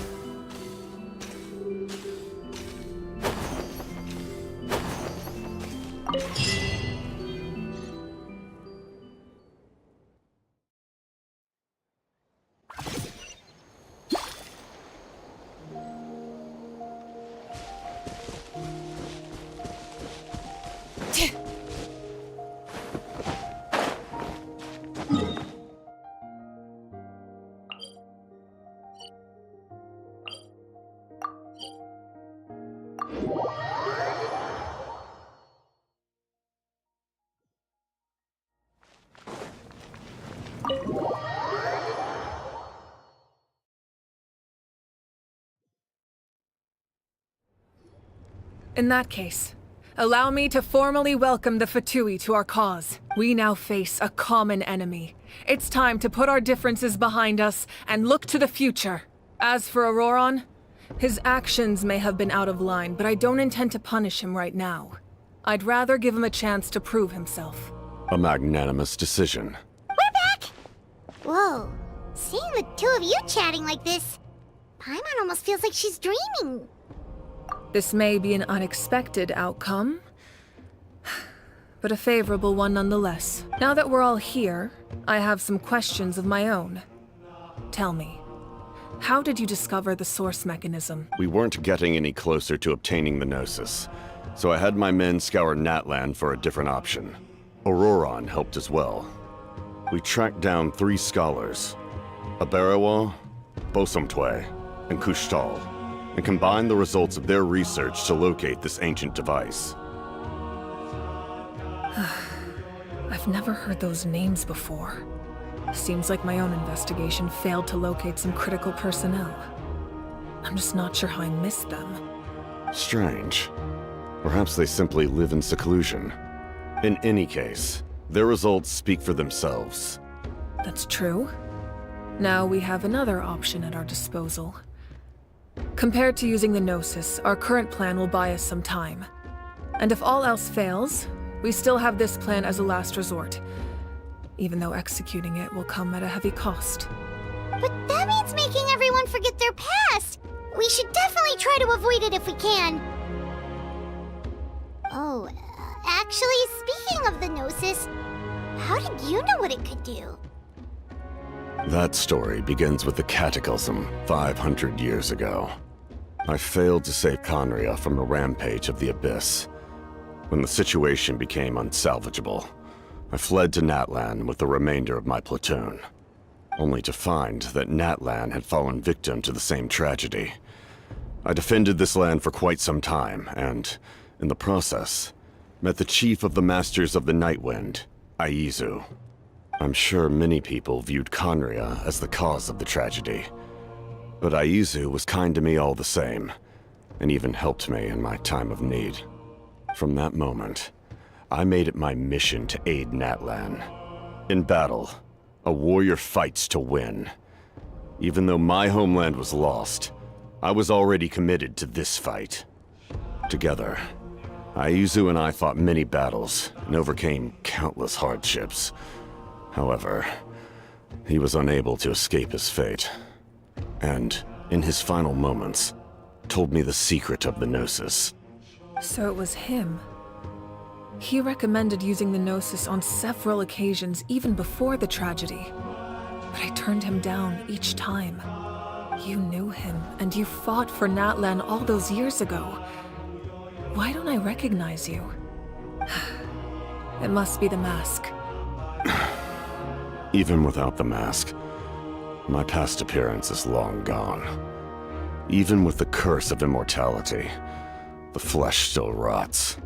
Wait, do you know someone named Dainsleif? That problem doesn't seem quite so extreme for him. You've met him already? Yeah, a bunch of times. Sounds like you know him too. During the Age of Conria, all I knew was his name. The last time I saw him in person, he was traveling with the prince. He carries a degree of pain and hatred that far surpasses my own.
Yes, you're the sister of the prince. Given the role I held in Conria, I would prefer not to harm you. Although, this is likely a self-imposed burden. If the prince saw me now, I doubt he would even recognize me. As for your question, I don't know how Dane managed to slow the deterioration of his body. My appearance is much changed. And that's not the only thing. Even my physical strength is a shadow of what it once was. I would have never known. During our battle, it felt like I was fighting against the pinnacle of human strength. And I still lost. I deserve no praise for that outcome. Still, it's a shame we never faced off 500 years ago. You could have seen what I was truly capable of. I agree. Had we fought then, I'd also have been more motivated to go all out.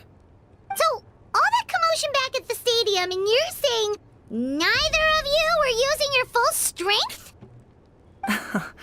I'd say we're evenly matched. If we face off again, victory will come down to who wants it more. I imagine you held back since there were spectators around that could have gotten hurt. But capitalizing on that situation would have only led to a hollow victory. It would have been no different than taking hostages. My goal was the Gnosis, and I failed to obtain it. That means I lost. Plain and simple. Her Majesty the Tsaritsa allows every Harbinger the freedom to pursue the meaning of their existence. When the time comes, that freedom can take precedence over her orders. That's why our methods can be so radically different, despite sharing the same goal and the same sovereign. I needed the Gnosis because I came here to save Natlan. That was my primary motive. Once Natlan is saved, if the Gnosis still remained in my possession, I could bring it back to Snezhnaya. My decision regarding the Gnosis will not change. So let's focus on the Abyss for now. Right! What happens when all 6 heroes are together? We will unleash a great power that can be used to thwart the Abyss. But only once. It's a power that Xbalanque gained from Renova. Renova is a god whose existence predates any Archon. You can think of her like an emissary of the heavenly principles. She controls the power of death. Wait, is that why you have the Ode of Resurrection? Yes. Renova also orchestrated Natlan's rules. As for the Divine Throne, like I said before, when a human ascends to the Divine Throne, their inner flame will awaken. The size of the flame depends on the person's potential. The same principle applies to the Ruler of Death's power. With one notable distinction. The amount of power inherited will not change depending on your ability to tolerate it. In other words, it's a kind of power that not everyone can withstand. But if you survive the trial, you will gain unprecedented strength, and the ability to harness powers more formidable than any Archon. That still sounds really risky. We cannot walk this path without accepting risk. Mualani charged into the Night Kingdom despite the abyssal contamination. Auroron fought back from the brink of death. In the face of their bravery, I must respond in kind. That is my duty. Spoken like a true leader. All right, that's enough for one day. You should head back and get some rest. The Abyss will likely sense the change in Auroron. It's possible the frequency of the attacks will increase. There are many challenges to come, so we need to be prepared. When you put it that way, my mom feels even more exhausted. All right, let's head back.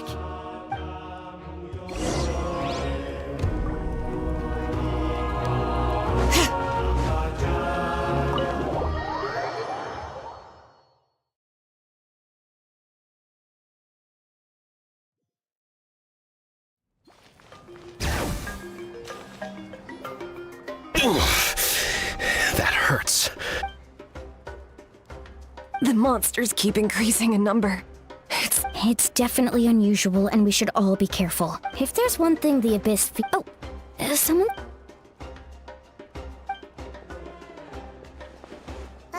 Something wrong, Traveler?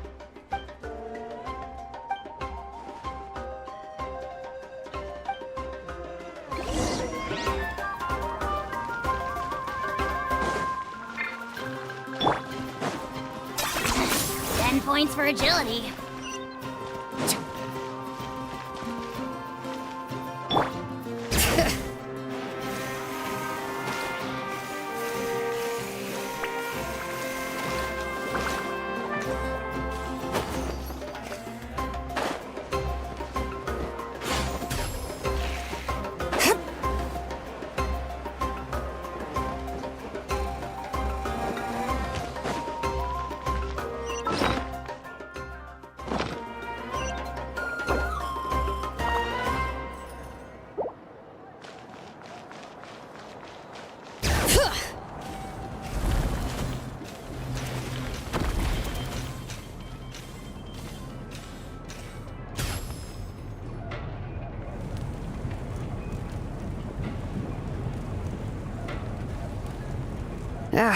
Nope.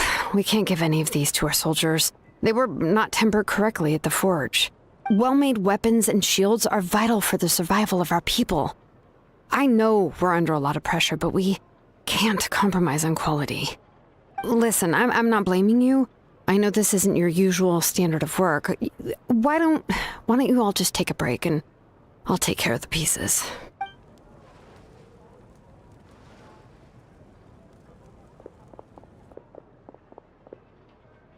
Hey, Shilonen? Is something wrong? Nothing I can't handle. Just, some rushed defective goods, that's all. Even the most skilled craftsmen make mistakes under pressure, and if you two want to avoid the same fate, you should really get some rest. You must be exhausted. Don't worry. I like it that way.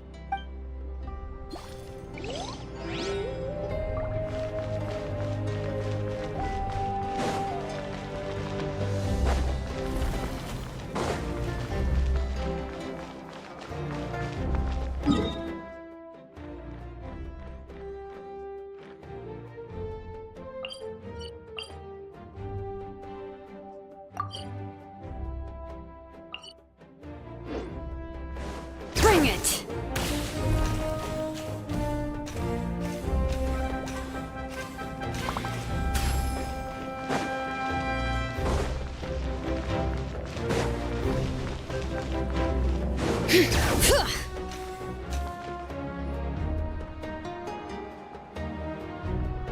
Kanich, human. Oh, these must be friends of yours. Well, head out.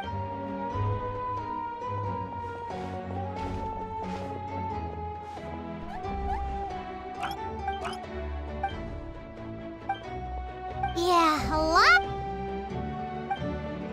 We won't keep you that.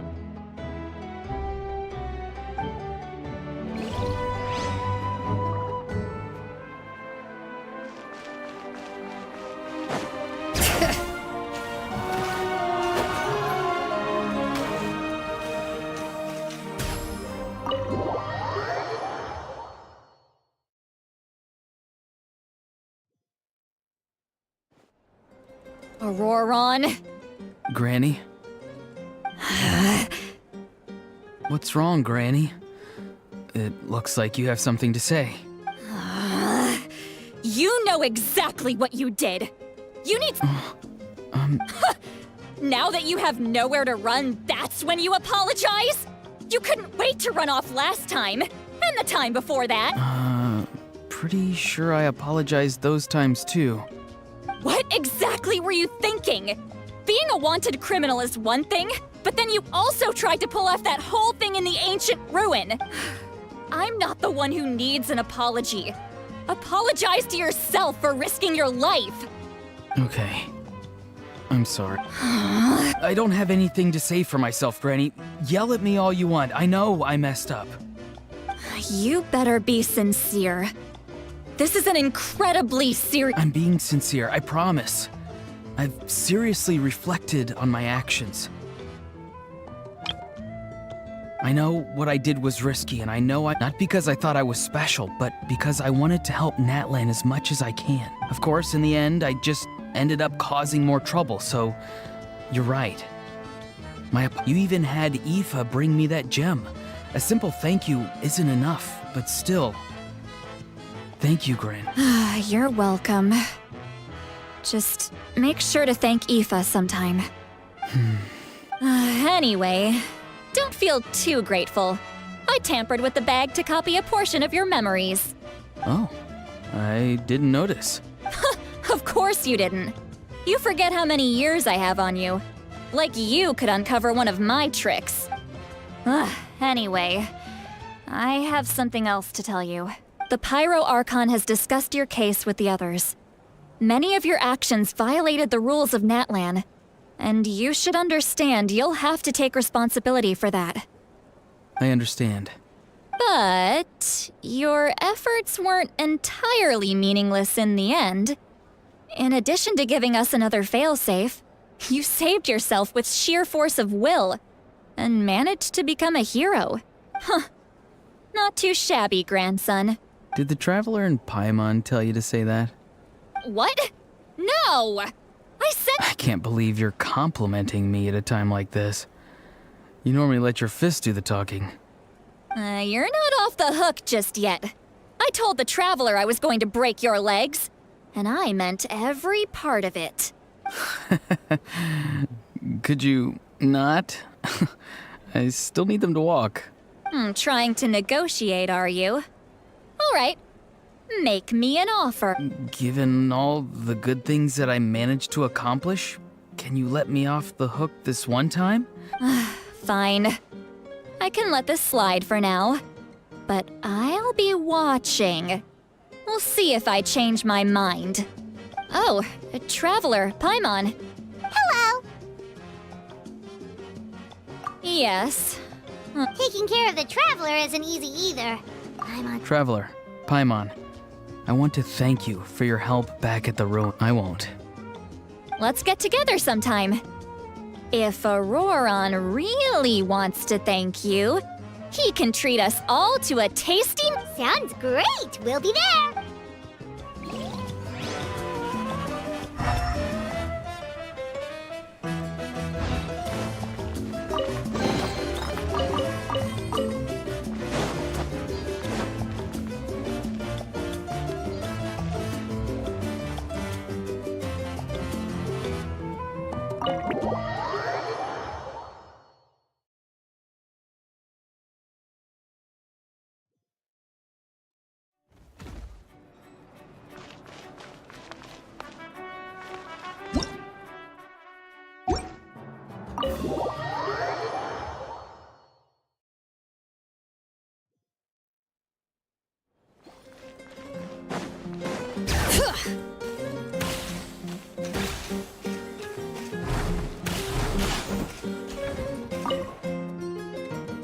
If you're done for the day, we should...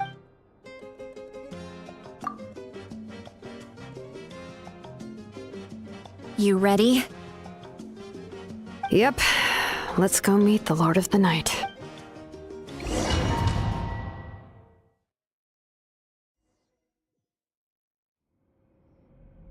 So, this is where you heard the Lord of the Night? Guess that means she really has awakened. Hopefully we made it before she falls asleep again. Fret not. I'm still here. For a weak life form, falling asleep is no less taxing an exercise than staying awake. I'm sorry for disturbing your rest, but there's something we didn't have the chance to ask you earlier. We need to forge a new ancient name for the Traveler, but we ran into a problem. She's not from Natlan, so there are no records of her in the Night Kingdom. I see. Mawika must hold her in high regard. It would seem the two of you are not simply here on her orders. So, what say you?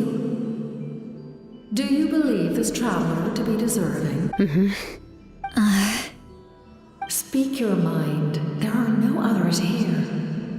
You are both my children, both children of Natlan. I would hear your opinions on the matter. She is special. She saved Kachina and devoted herself to helping us avert this disaster. Natlan owes her a debt. But that debt has not been repaid. And with an ancient name, we can at least guarantee her safety. Even though that guarantee will come at the cost of your own life? Yes. So, it's true. Forging an ancient name consumes the life of the craftsman. Forging an ancient name is an act of creation. It involves taking disparate concepts throughout the Night Kingdom and condensing them into a heroic epic. But it takes time for the new concept to be integrated into that realm. If the ancient name is like a seed, then the life of the craftsman is the outer shell, serving as its protection.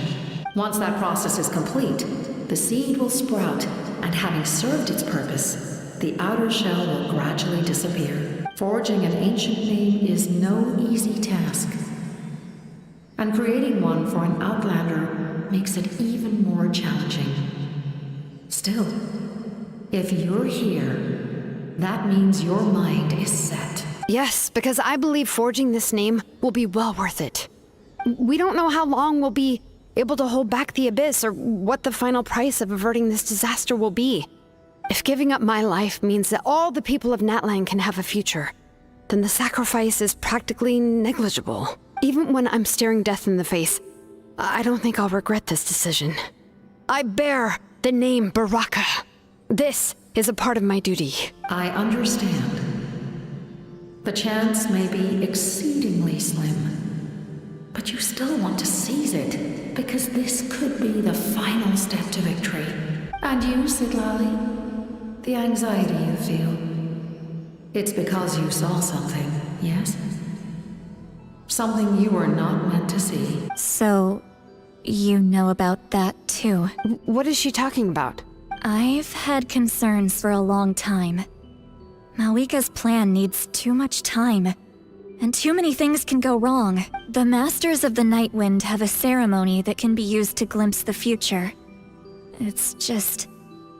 using this power on the Pyro Archon has always been seen as a taboo. And you did it anyway?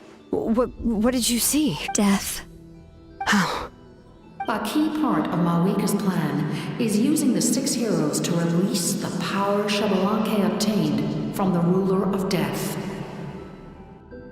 Considering its origins, the price of using that power is death. You're saying Malika is going to die in this war against the Abyss? Yes. I can't just ignore what I saw. That's why I need the Traveler's power. I need the power of a Descender. Don't forget, Sidlali. Even if it may seem like someone is fated to die, the nature of death and fate are different. Fate indicates what will happen in the future. The time, manner, and place are all predetermined. But death is different. Death is a rule. The ruler of Death's power will allow Malika to triumph over the Abyss. But she must offer her own life in the process. The ruler of Death cares little for the time and manner of a death. She simply guarantees that it will occur. Fate may be able to influence the timing, but that is all the Traveler can change. Wait, you're saying we might be able to change when she dies, but not the outcome? I cannot help you with this, I'm afraid. It's beyond my capabilities. Malika knows about all this, doesn't she? Yes. I imagine she has long accepted this eventuality. Well, I can't. She's so strong. She never gives up, never rests until a problem is solved. She's not the type of person to just quietly accept her death. The Traveler shares that quality. That's why I think this gamble is worth it. Together, I know they can overcome the impossible. Be it fate or death. We shall have to wait and see, but I will curb my expectations. My time is running out. It is my honor to witness humanity in this moment of absolute determination. We won't forget your contributions. Once we deal with the Abyss, we'll find a way to keep you alive. Thank you for saying that, but there is nothing you can do. How many years of life are enough? 10? 100? 1,000? The Night Kingdom will disappear. The humans will continue to fight against the Abyss, and in the end, all will cease to exist. That's what makes us different. Even if our end comes tomorrow, humanity will still do whatever it takes to survive today. Exactly. Times like these always fill me with admiration and reinforce my commitment to the mandate I shoulder. My creator was right in esteeming you as special above others. Here. This is my gift to you and an extension of my will. It can record the Traveler's experiences in this land, whether from the past or the future. With it, you can forge the ancient name you desire, and the Traveler will also become a hero forever recorded in the memory of Natlan. Thank you. We're sorry to ask this of you when your strength is already all but spent. Really. Thank you so much. Your thanks are unnecessary. This is the least that an angel can do.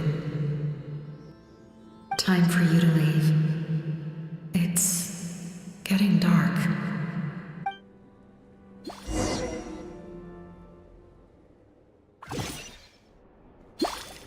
I can't sleep with all the noise outside! Forget it, let's go check it out.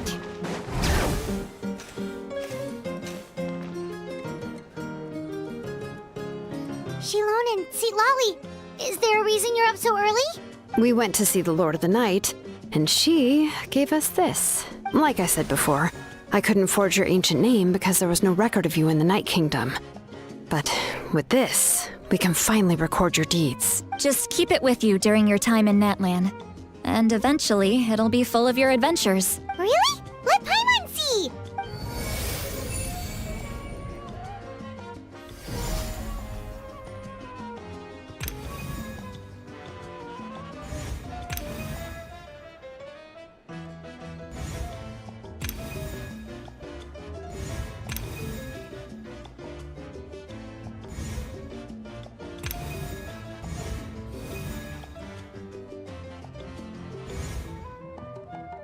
Whoa, it's a two of... Oh, and that must be... It's not a concrete medium. It reflects the Lord of the Night's will, and shows what she wants you to see. Oh, in other words, don't worry about his form. When you want to check the contents, just take it out and have a look. Sounds convenient. It's also super light and doesn't take up too much space. This is a really awesome gift. Oh, yeah. Oh, yeah. Don't worry, you two. It's, like you saw yesterday, aiding humanity is the Lord of the Night's mandate. She would have willingly reconstructed Natlan's ley lines at the cost of her own existence. She wouldn't ask anything in return for this. Exactly. Well, if you say so.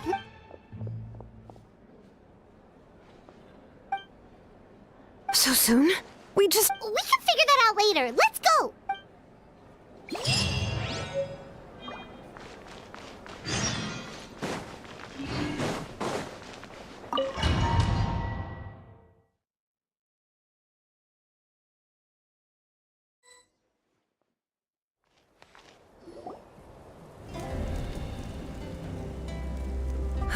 I see.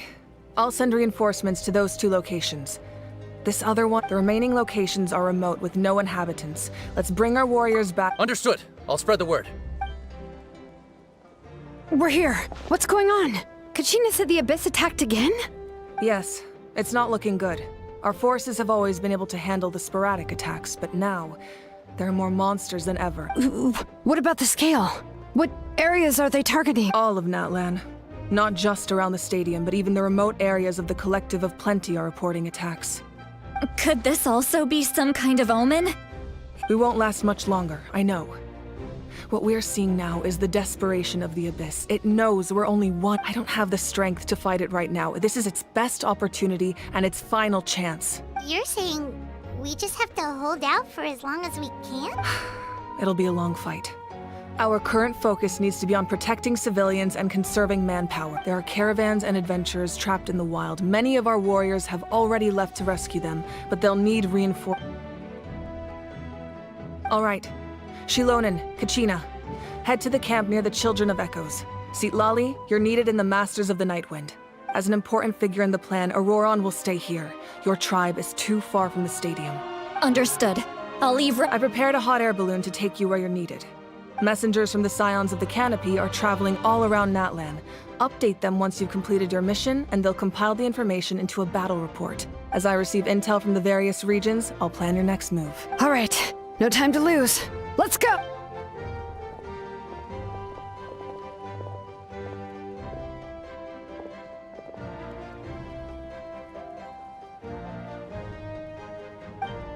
What about us? Where should we go? I received word that a small team escorting civilians back to the stadium was attacked. They won't be able to hold out for long. Can I leave them to you? Thank you. The hot air balloon is over there.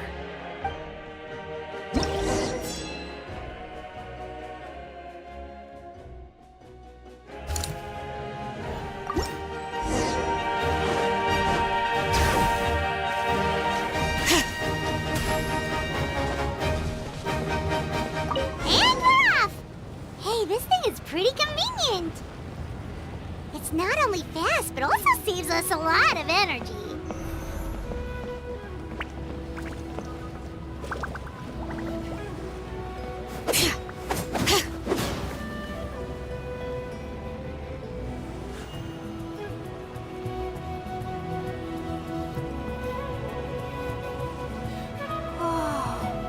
There are warriors fighting everywhere.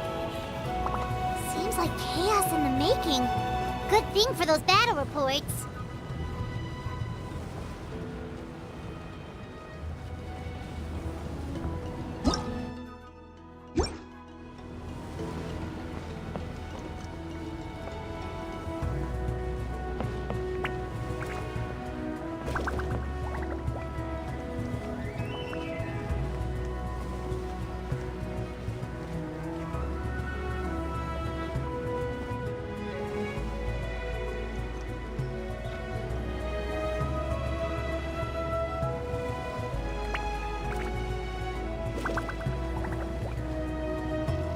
Look, they must be trapped. Let's go help.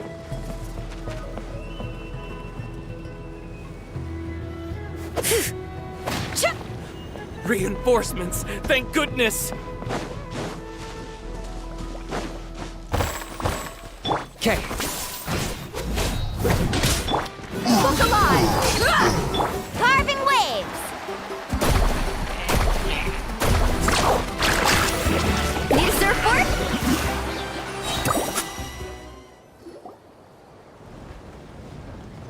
Thank you for coming. There were just too many monsters. At least we got here in time. You all should get going. I know, but it's not that easy. A lot of people were hurt in the battle just now.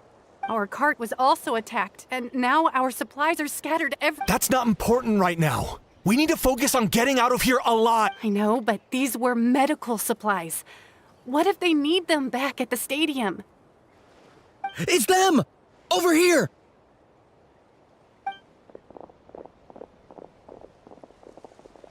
We came to help, but looks like you don't need it. Nice job. Now we can head straight to the next location. What other areas need help? Here, take a look at the latest battle report. Messengers from the Scions of the Canopy are traveling all around Natland to pass along the latest intel. If you see a messenger from the Scions of the Canopy, feel free to ask them about the latest battle situation. Thanks! Now where should we go next? Seems like you can hold your own in a fight, so let's split up. Choose where you want to go and we'll take the rest. Still looks like they could use some help here, though. These supplies are really important. It's all right. Don't delay your rescue efforts on our account. But if we stay here too long, the monsters might come back. What do you think, Traveler? Should we stay and help? Paimon will do whatever you decide.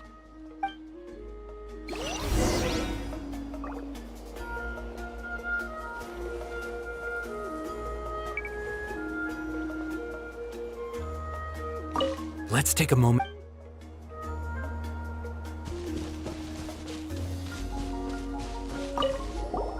Traveler, my mother's a doctor. I'm worried. She's not. Of course, we've got this. Thank you. Oh, that makes it easier.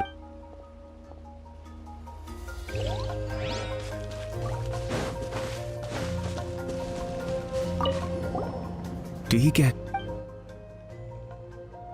normal? Not at all. Oh, yeah.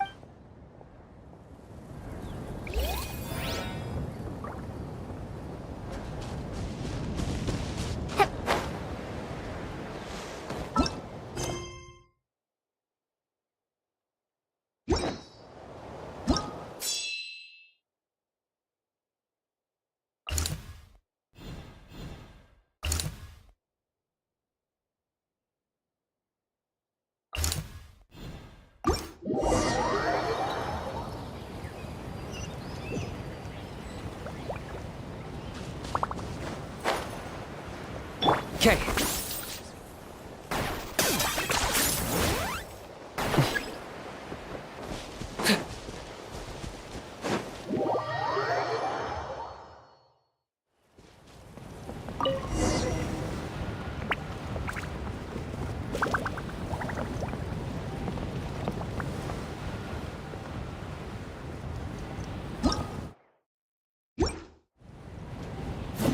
Hey,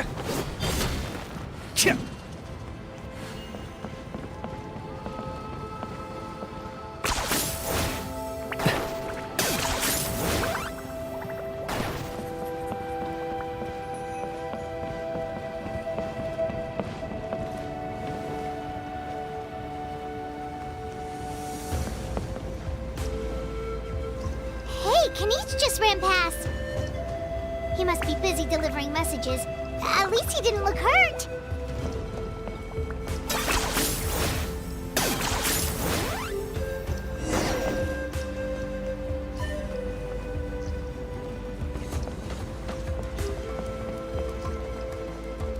Don't turn back. This is it! Looks like a battle is in progress. Let's go help them! How much longer are these things gonna keep coming?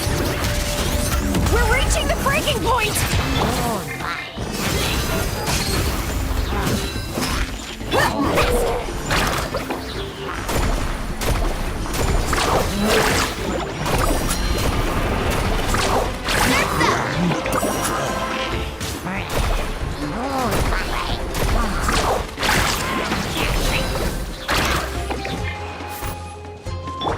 Look alive! All right. Let the mountain's veins boil!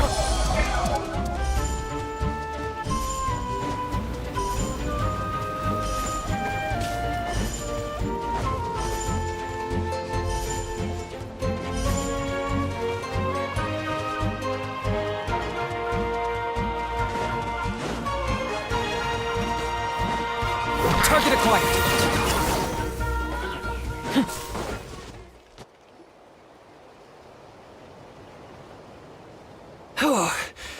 What's going on? Yeah, seems like it. The Pyro Archon. You got Wounded? This area was hit bad.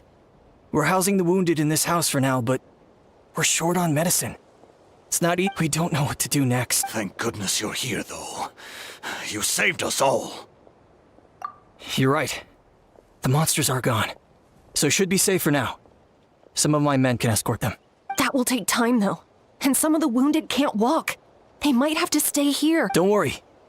Once we escort the first group, I'll call for reinforcements. That way, everyone can evacuate. Let's help them out here for now. Then we can... Oh, there's a messenger.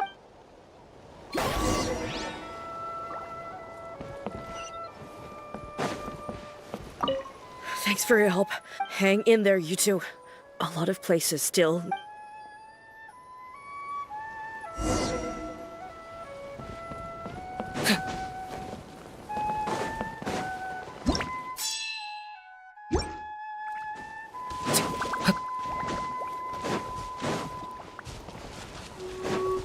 Quick, over here.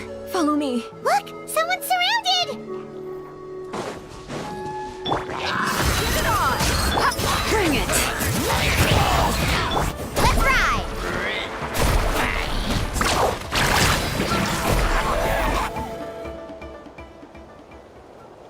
Thank you. Yeah. Just doing my... Doctor? He's my son. Why? Did something happen to him? No, he's fine. He's just worried about you. He... Sounds good. Thank you for passing...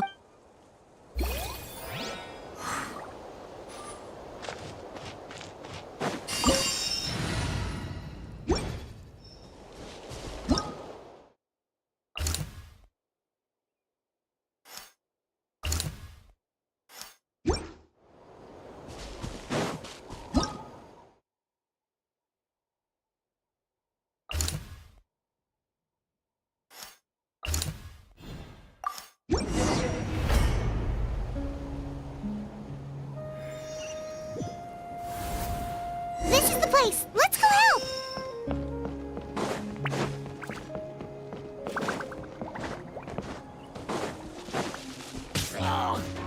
Check this out! Best of luck! Look alive!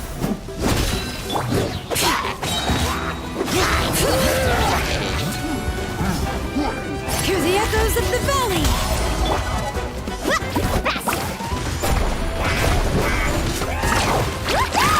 Oh!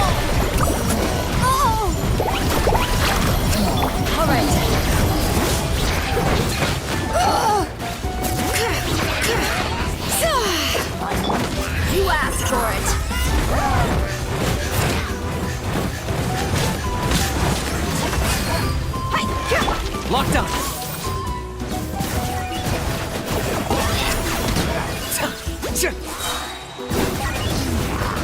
Claim these souls! Alright. Buckle up! Hi! Let the mountains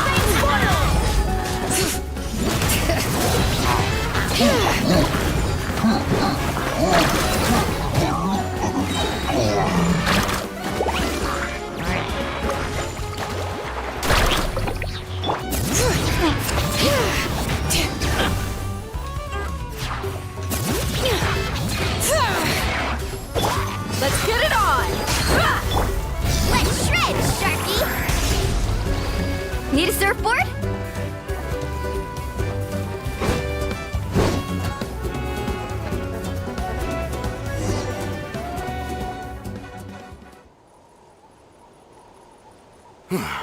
Thank you for coming. Fairly stable. What about the monster? Based on my that's why we sent... Ah! The messenger's here. Perfect! We were just waiting for the latest battle report. Well, there's so much that needs to be done after that last battle. But if you're not in a hurry to leave, would you be willing to... That's a decision for the trip.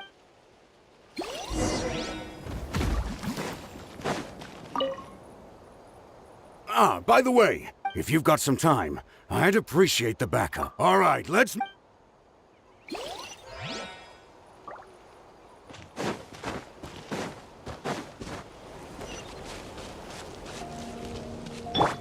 Bring it!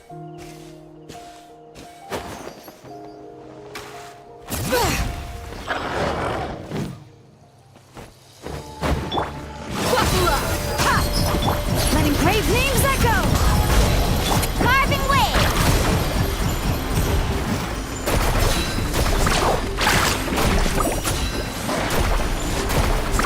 Amazing!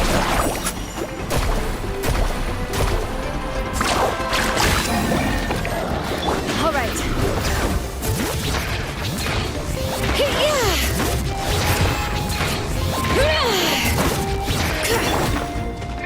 Let's get it on!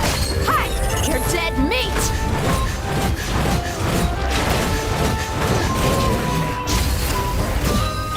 Hear the echoes of the valley!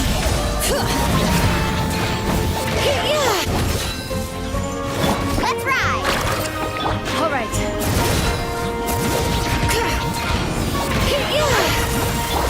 Check this out! Just the line! Ho! Ha! Thanks to you, we managed to clear up...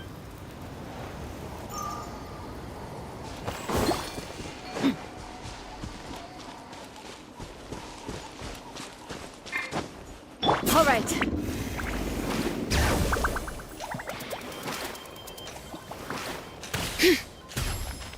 Here's the current situation. If you have the strength, it...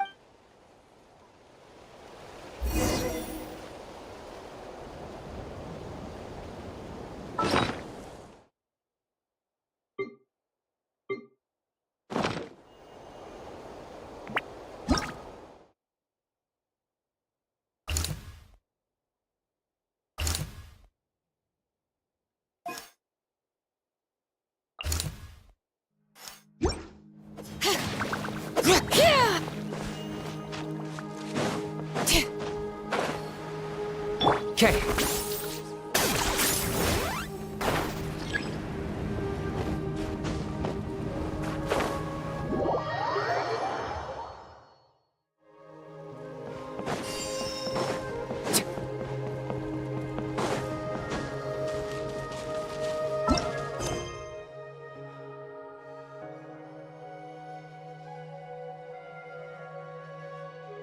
Ha!